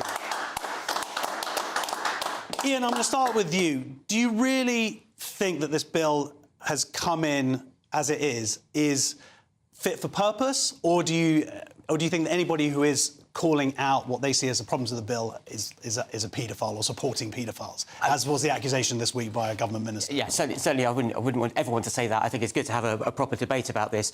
I think a lot of the big companies, particularly X, came very late to the party and they're not ready. So what they've done is very quickly try to put a lot of content behind the age check, but they don't actually have an age check system working yet. So that's why a lot of people are noticing that they can't get access to some of the content that they thought they would. But, I mean, the aim of the bill was to stop children being exposed to harmful content. Nothing to do with adults. No content should be removed from adults seeing it. We just do a very simple 10-second age check, and there's multiple ways we can do that in a privacy-preserving way. And then you'll have access to the same content that you had before the bill was in effect. This is the problem, but because the way it has actually been implemented, do you think that it is something this is teething issues, or do you think this goes deeper into the actual way that the bill was constructed, in particular the fact that it kind of makes everybody a child, essentially? I don't think it's a problem with the implementation. So I have a good friend called Fiona Goddard, who is a survivor of grooming gangs, and her content has been censored, put behind the age block online. Her content mostly deals with the nature of grooming and the things that happen to her, which means that children at risk of this kind of stuff now can't get access, even if they verified their age. If they're under the age block, they won't be able to see it. This applies across... The bill is not really about blocking kids from pornography, which we all agree with, surely. But it also censors things like legal but harmful content, which could be things like eating disorders. The thing that a lot of people miss is that there are also eating disorder support groups. And the algorithms that try and verify this kind of stuff are nowhere near sophisticated enough to try and differentiate between content that's supportive and promoting these issues and content that's in support groups or that's trying to help girls and children get out of them. So, no, I don't think it's a problem with implementation. Yeah, so there's two interesting points that are raised there by Adam. One is it's not just X. We are seeing, I believe, on Reddit, there was a forum to help survivors of sexual abuse. That has now been shut down because of this.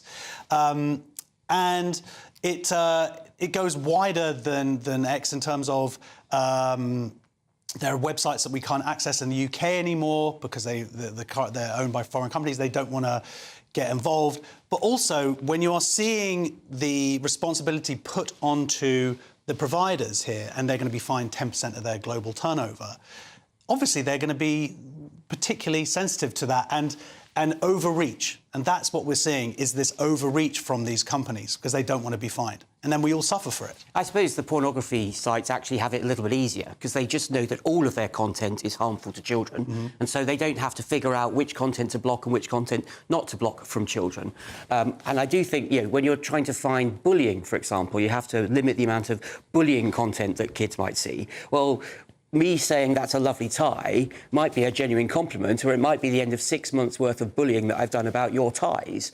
And how is an algorithm ever going to find those things out? So I have a lot of sympathy for people who are worried about the over-inclusiveness of blocking, and that sites will, take down a lot of content for fear that it's going to be the wrong side of the law. I'm sure over time they will get better at discerning between that. I think what happened was at the very last minute they panicked and just thought, we're going to block everything. Really, it's suicide, self-harm, diet pills, really nasty stuff, as well as pornography. They're the only things that the rules under Ofcom's regulations say you just can't let children see. I'm going to have to challenge you a little bit there. I'll go to Adam with this, because the issue is that written into the bill is this discussion of harm, and they're using such loose wording here as to what constitutes harm that really, of course, these companies are going to come down and go too far because it's bad legislation, right? Absolutely. And I mean, if you look at the statements that have been made by the D6 Select Committee, who had tasked Ofcom, they've been extremely clear that their goal from the beginning, the chair of that committee actually ran a campaign of holding X specifically to account and Elon Musk to account. And their definition of harm included disinformation and misinformation. And we've already seen things like, protests around the migrant hotels labelled as disinformation. So the problem with all kinds of censorship like this is who defines what harm is, and handing that kind of power over to governments who then hand it over to these big tech corporations, I'm extremely uncomfortable with. I think it should be repealed. Yeah, I mean, supposedly the bill contains these protections for free speech because these are handed over to Ofcom, but the big switchover is that before the content, we have free speech in this country in that if someone breaks the law in terms of harassment or incitement, we go to court, and that's how these are resolved, with evidence and lawyers and laws. Now, it's Ofcom who is going to make the decisions of whether this stuff is acceptable for public consumption. And that's a big switcheroo. I'm not sure if that's how the bill's constructed. I mean, they took out all the legal but harmful there was part of the bill, the original online safety bill was going to ban a lot of things for adults as well, and they took all of that out. So the focus of the bill is just around children, and the sites are having to do a risk assessment. The sites themselves decide what they think might put children at risk, and then it's up to them to figure out how they protect kids from that content. But just as a concept, now we have Ofcom determining what is acceptable subject matter, whereas before... Well, for children. Well, for children, but really for anybody. And the problem is that Ofcom is obviously going to be influenced by the government of the day. I don't understand how that impacts adults. Well, because there are going to be certain topics that might come up that are seen as harmful to a child. To children, yes. To a child, yeah, but the point is they're going to overreach on it. So we are seeing things like discussions of bullying, but maybe they're also going to make a discussion that discussing immigration if you're a child. You do a quick face selfie to do a facial age check, or you move your fingers on the camera, which is another way really clever tech can figure out, or you share your mobile number or your email address, whatever way you want to do to prove to a third party that you're over 18, and then you have access to all the content that was there before. Even that's harmful, though.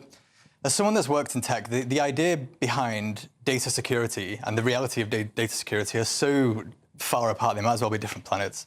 Like we saw just this week, the French nuclear program had all of its secrets leaked. They had blueprints of submarines, technical weapon data. If that stuff can't be kept private, and the reality of cybersecurity is that if a state actor wants information, they can get access to it. Yeah. There's so many, the idea that Russia or China wouldn't be interested in finding citizens' pornography browsing habits with the aim of blackmailing them. I mean, we're very clear, we don't retain any personal data and we don't track what you do.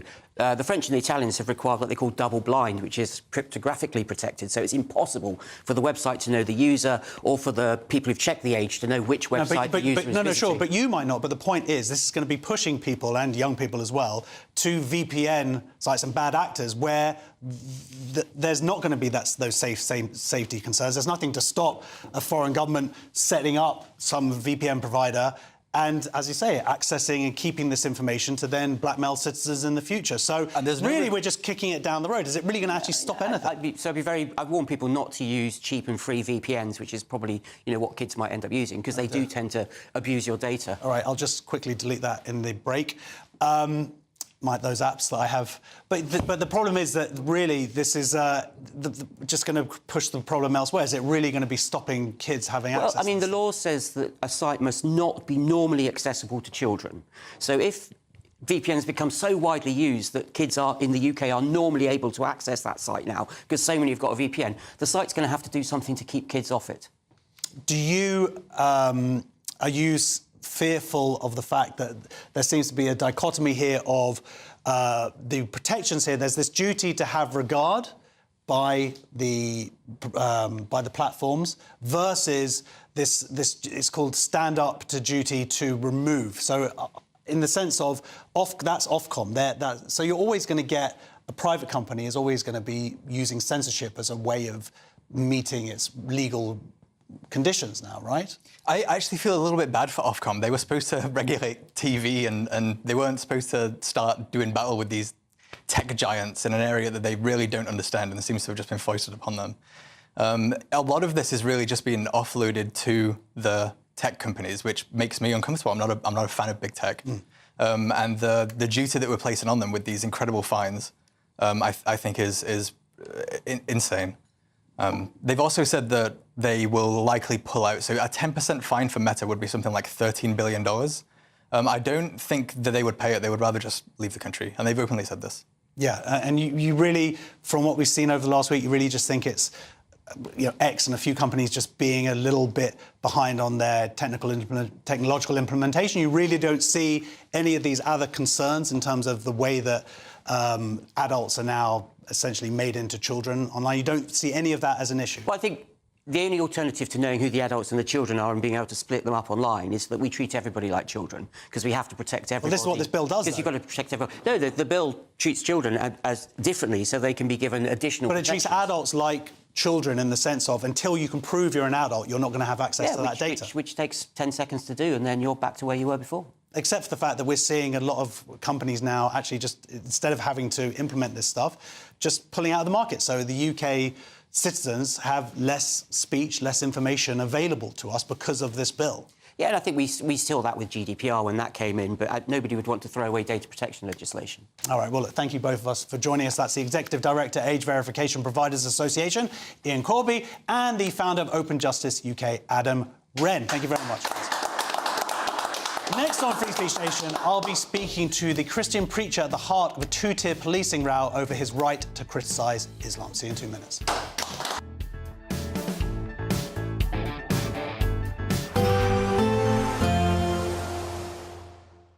Dinner under the stars tonight? That reminds me of our travel insurance. You mean All Clear Skies? All Clear Travel Insurance sponsors GB News Travel Destinations Forecast.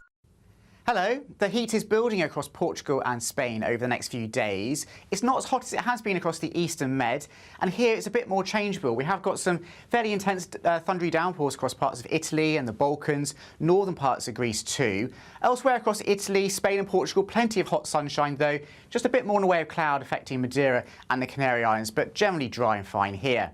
Lots of hot sunshine on the way through the next few days too, and temperatures in the 30s. All Clear Travel Insurance sponsors GB News Travel Destinations Forecast. Good evening. Welcome to your latest GB News weather from the Met Office. Storm Floris is on the way with an amber weather warning in force across parts of Scotland, where we're going to see unseasonably strong winds and some heavy rain. It's currently situated out towards the west of the UK, but it undergoes rapid deepening as it approaches the UK through Sunday night and into the early hours of Monday.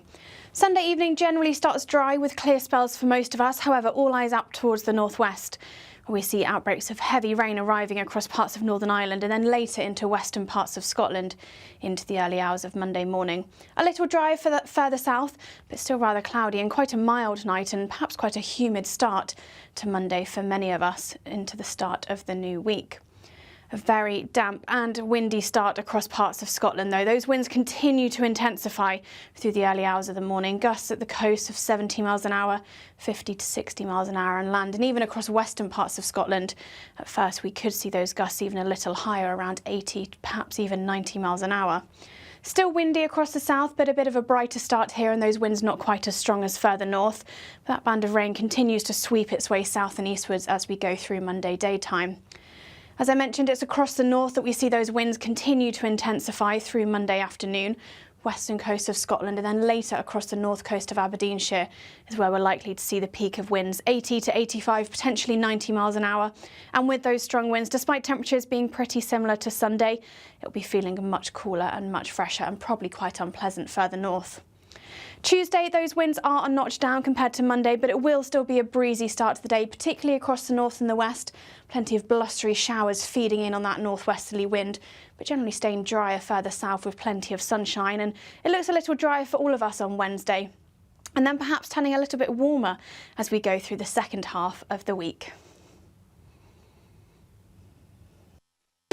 You want to know what's really going on in the corridors of power? Labour don't know what to do with you half the time, and that makes you quite lethal in the chamber. Get behind the headlines with Chopper's Political Podcast. Join me, Christopher Hope, as I sit down with the great and the good of British politics. We'll see where this ruling takes us. These are the stories shaping our nation. Chopper's Political Podcast, available now on all platforms. Listen in and stay ahead. It's Patrick Christie's Tonight, and here we do things differently. It's explaining the absolute madness of this, doesn't it? It's explosive. I mean, this is very good. It's lively. 850. Your government sat there, Sean, and it did nothing. It's controversial. And the Middle East has been in turmoil since before I was born. It's everything you need to kickstart your evening. Everyone's had their Weetabix tonight. I love to see it. That's Patrick Christie's Tonight, weeknights from 9 p.m. Only on GB News, the People's Channel, Britain's news channel.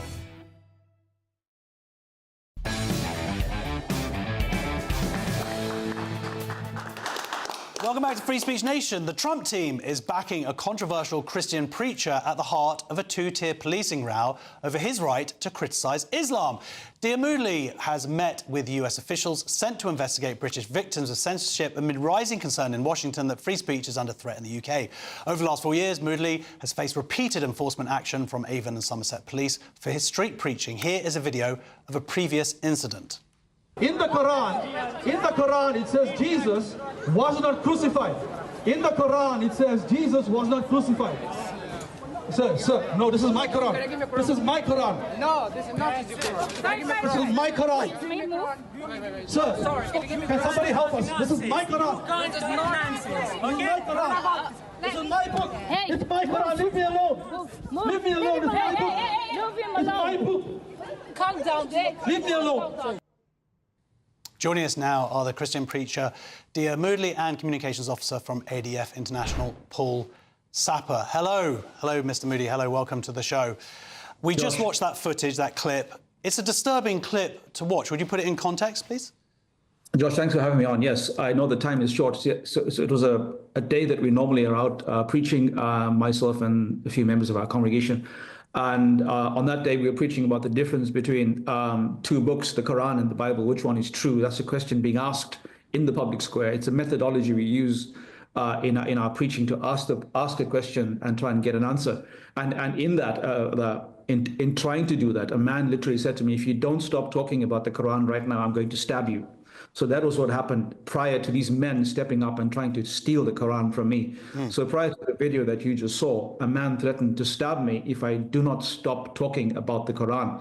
And then a few minutes later, these three men, who you see in the video, tried to overpower me to take the Quran from me. This is my personal copy of the Quran, which I have. They tried to get this from me. I was holding the Bible and the Quran together and say, which one is true? So they literally said to me that this is not my book. This is their book, meaning it's a book of their faith, and I should not be having it. It should not be my personal possession. But like you can see, it's my book. I've got all my bookmarks in here. My studies are in here and all of that. And they literally pushed me over trying to get the book from me. And as you can see, in the video, which wonderfully portrays it, the police officer was right there watching these men trying to get the Quran from me and did nothing. And so for us, this is a great travesty of justice, especially for Christians. Free speech is in chaos. It's in crisis in the UK, especially for the Christian. I'm not a politician. I'm not a protester. I'm a pastor who just wants to lead his congregation in telling people about Jesus Christ, and that's under threat. Look, I think anybody from any religion is going to think that their book is the right book. I don't think that's controversial in and of itself. What is really depressing for me watching that video and the follow-up is how the kind of response that you got from the police there, where it seemed like it was almost victim-blaming to you because you had, how dare you hold the Quran up, and really what response could they possibly do but threaten and attack you? Yes, we kind of see this all the time, this two-tier policing. When we as Christians call for help, for example, if somebody, I've had so many things thrown at me. During summertime, we have slushies and milkshakes thrown. During wintertime, it's coffee and hot chocolate and things like that. And we'd often say to the police who may be nearby, just, can you help us, please? Can you just, and they'll say, listen, you asked for this. If you don't want this, go home. You've asked for this. And so we've had that from them all the time. But on that particular day and on other days, when somebody like the Muslim community or from the Muslim community raises an objection saying, oh, we're offended at what the man is saying, the police immediately respond to what the mob is saying or what the crowd is saying without actually any evidence of what has been said. They haven't viewed any video footage. They haven't asked me what I preached or anything, merely taking the crowd's view. And in this case, what you're watching right now, it's a vastly Muslim crowd that had gathered and has sought for my arrest. And really, the police, up until recently, have decided not to investigate this any further, that no charges will be brought to these men. It's only after I pressed for what's called VRR, which is the victim's right to review, that's when I've been told, hang on, we've made a mistake here. This has now got to go to CPS for a CPS decision. Yeah, well, Paul, were you involved, just bringing Paul in now, but were you involved in this decision to take the police to try and hold them to account and take it to the CPS? Does this concern you? Obviously, what happened to a fellow Christian? So we're supporting Pastor Moodley now, my organisation, ADF International. We're supporting him in submitting a complaint against the police for their treatment of him and for their failure to promptly investigate serious crimes against him, which you just outlined there. Additionally, there's a previous incident in which, in March of 2024, he was arrested for peacefully preaching. And shockingly, his signs he used while preaching on that day were destroyed under police instruction. So we're also supporting him in an action for compensation for those signs. And the police have already, by the way, apologised for doing that. Legal action is also being considered against the police by Pastor Moodley with our support. But I think Pastor Moodley was entirely right in what he was saying there, that this shows two-tier policing, a free speech crisis in this country. When he was peacefully preaching and expressing his views, he was assaulted, and the police initially threatened to arrest him as for so-called breaching the peace. This shows a really alarming trend of public order legislation being misused, essentially for blasphemy laws, de facto blasphemy laws in this country. So that's something we are certainly very concerned about. Yeah, I mean, Preacher Moodley, is this something that you've seen escalated over the last few years? This is a problem that's getting worse? It's absolutely getting worse. It's absolutely getting worse. And that's why we've been sticking our hand up and saying, can somebody please help? Will number 10 take notice of what's happening to Christians in the United Kingdom? Listen, all we want to do is peacefully talk about who God is, the God that we serve. We want to be able to publicly read these scriptures. We want to be able to publicly pray, publicly sing.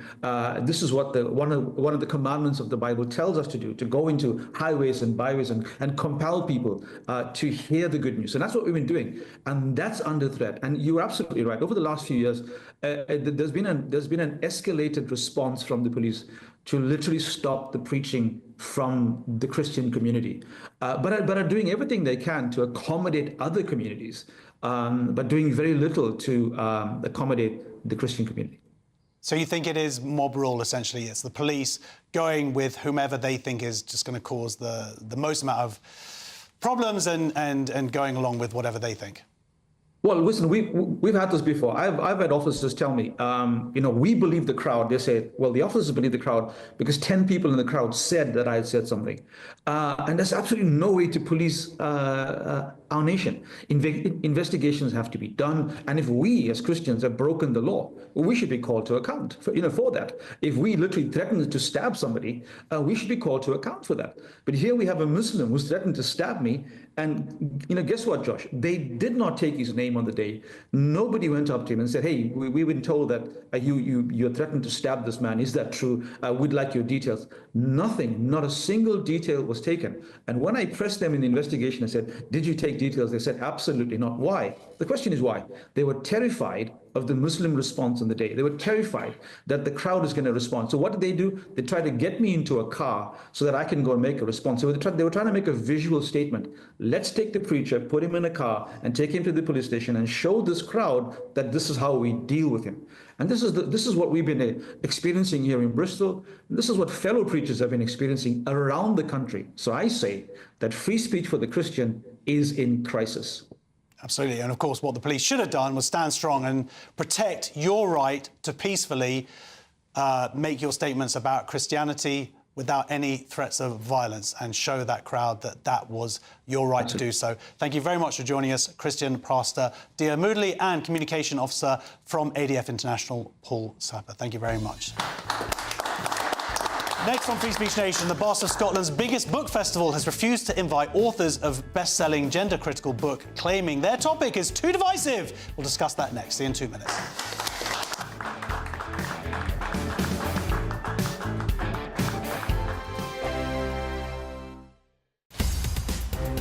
In the GB Newsroom, we bring you the news as it happens. With our team of dedicated journalists across the UK, we're ready to keep you up to date with what's happening every half an hour, every single day.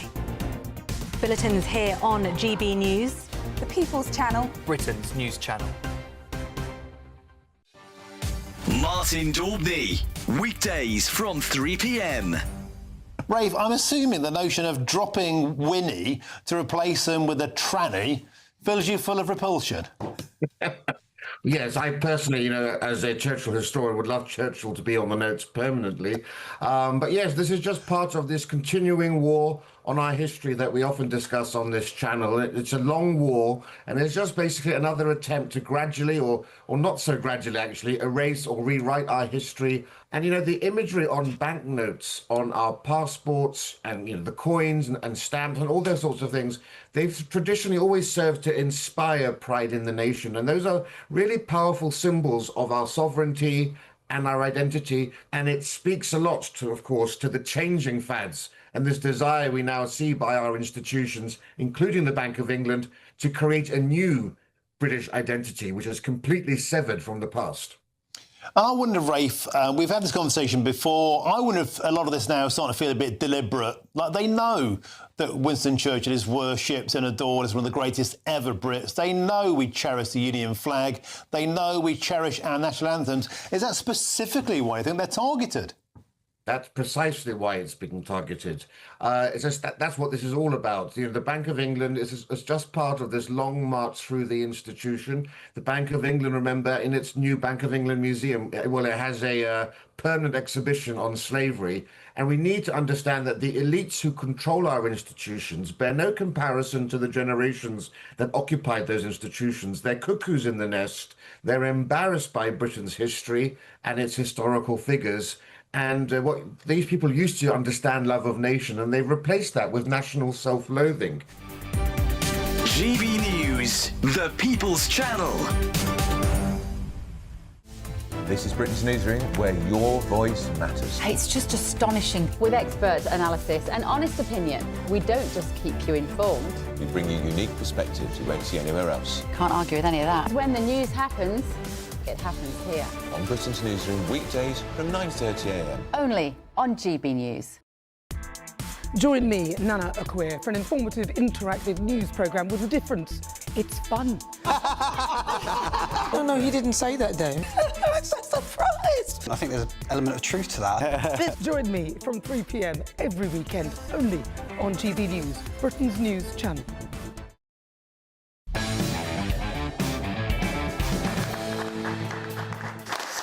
Welcome back to Free Speech Nation. Now, an email has emerged from the boss of Scotland's biggest book festival, who refused to invite authors of best-selling gender-critical books, claiming the topic's too divisive.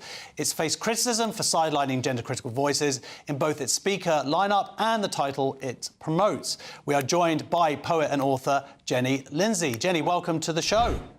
Hi, Josh. Thanks so much for having me. Yeah, well, thank you. So essentially, what, they're not going to showcase any authors or topics or books that are going to be divisive, is that it? It's right. So, it's so annoying. So, there was an anthology published called The Women Who Wouldn't Wheesht, which is edited by Susan Dalgetty and Lucy Hunter Blackburn. And it was published last year, so too late to make the programme for the book festival. But a lot of us had really, really hoped that Jenny Niven, who, full disclosure, I have known for some time, and I used to, I really thought that she would be courageous enough to hold this discussion at the book festival. She's the new director as of last year. And we'd really, really hoped that we might be able to, just get back to normal, which is, when best-selling books get published in Scotland. This is a Sunday Times bestseller, wasn't it? Sunday Times bestseller 3 times. The last time a political book broke through in this way was probably Darren Loki McGarvey's Orwell Award-winning Poverty Savari. And so we did expect that hopefully The Women Who Wouldn't Wheesht would get a platform at this year's festival.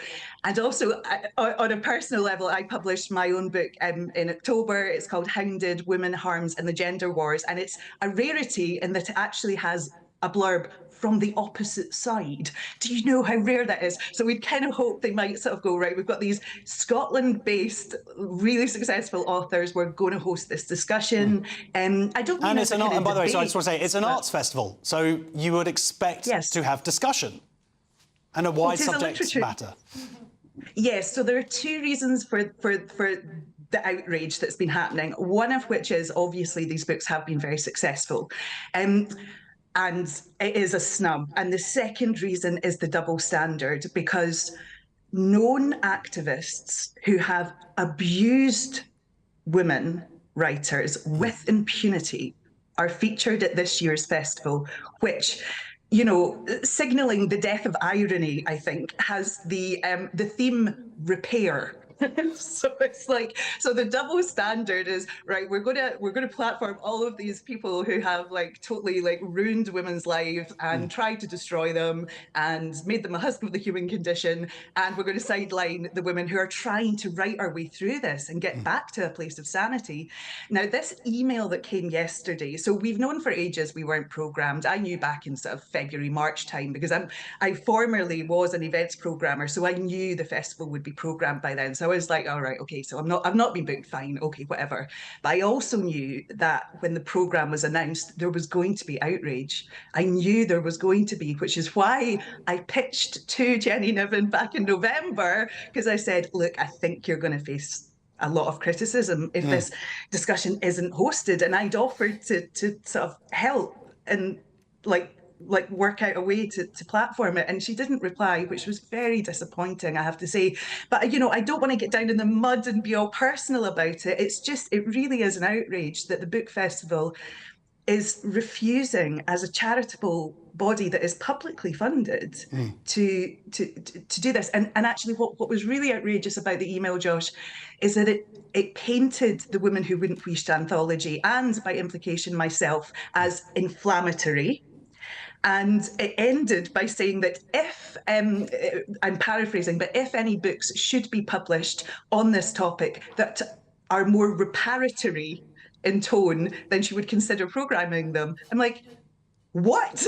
Why is it our job to mop up our own assassinations? It is women's rights that have been upended. We have won the arguments morally and legally. And in my case, my book is not about the issues. It's about the harms to women who have tried to speak about them. Well, there was a report a couple of months ago from Sex Matters, Everyday Cancelling and Publishing, which basically talked about exactly this, and it's still continuing. And how are we going to have any level of repairment if we're not going to hear one side of the argument? Well, I know there's this sort of really, we live in 2 different worlds. I think I used to be in the world of the book festival. I used to live in Edinburgh. I was hounded out by many of the people who are on the bloody programme, and now I live in Ayrshire. But Jenny, I'm so sorry. I'm sorry. I have to censor you now. I'm so sorry about that. But thank you so much for coming on. Poet, author, Jenny, Lindsay, thank you. A spokeswoman for Edinburgh Book Festival said in this year's festival, authors who hold gender-critical views and authors who are trans are both represented in the programme. However, the focus of their events is on the specific books and literary work, including fiction. Thank you very much for joining us for Free Speech Nation. Thank you all to my brilliant guests this evening, and also thank you to my audience. Come and join us in the future. Have a lovely week. Take care. Goodbye.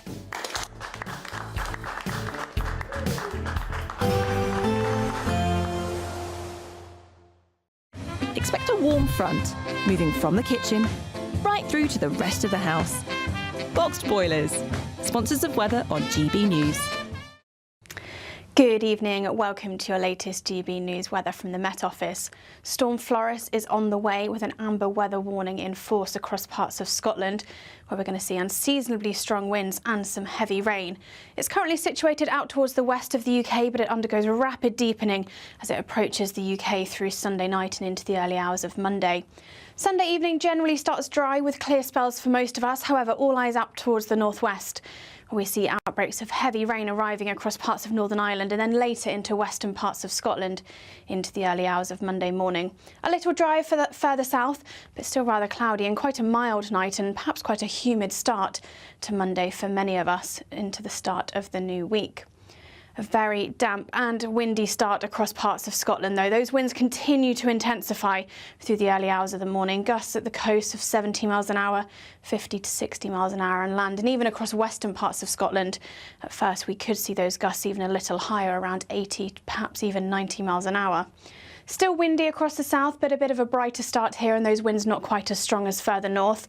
But that band of rain continues to sweep its way south and eastwards as we go through Monday daytime. As I mentioned, it's across the north that we see those winds continue to intensify through Monday afternoon. Western coast of Scotland and then later across the north coast of Aberdeenshire is where we're likely to see the peak of winds, 80 to 85, potentially 90 miles an hour. And with those strong winds, despite temperatures being pretty similar to Sunday, it'll be feeling much cooler and much fresher and probably quite unpleasant further north. Tuesday, those winds are a notch down compared to Monday, but it will still be a breezy start to the day, particularly across the north and the west. Plenty of blustery showers feeding in on that northwesterly wind, but generally staying drier further south with plenty of sunshine. And it looks a little drier for all of us on Wednesday. And then perhaps turning a little bit warmer as we go through the second half of the week. Expect a warm front, moving from the kitchen right through to the rest of the house. Boxed boilers, sponsors of weather on GB News.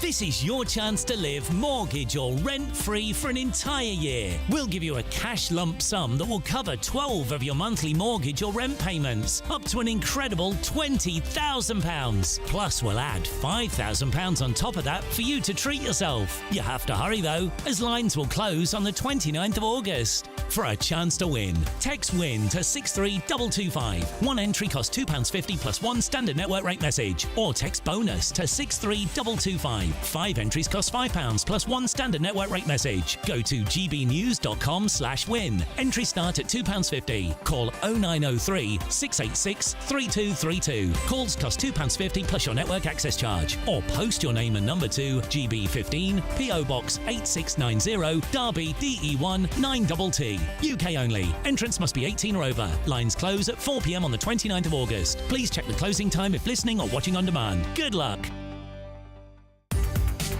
From the school run to the home run, watch a new show for all of Britain. So he can say whatever he wants. A straight-talking show where all voices are heard.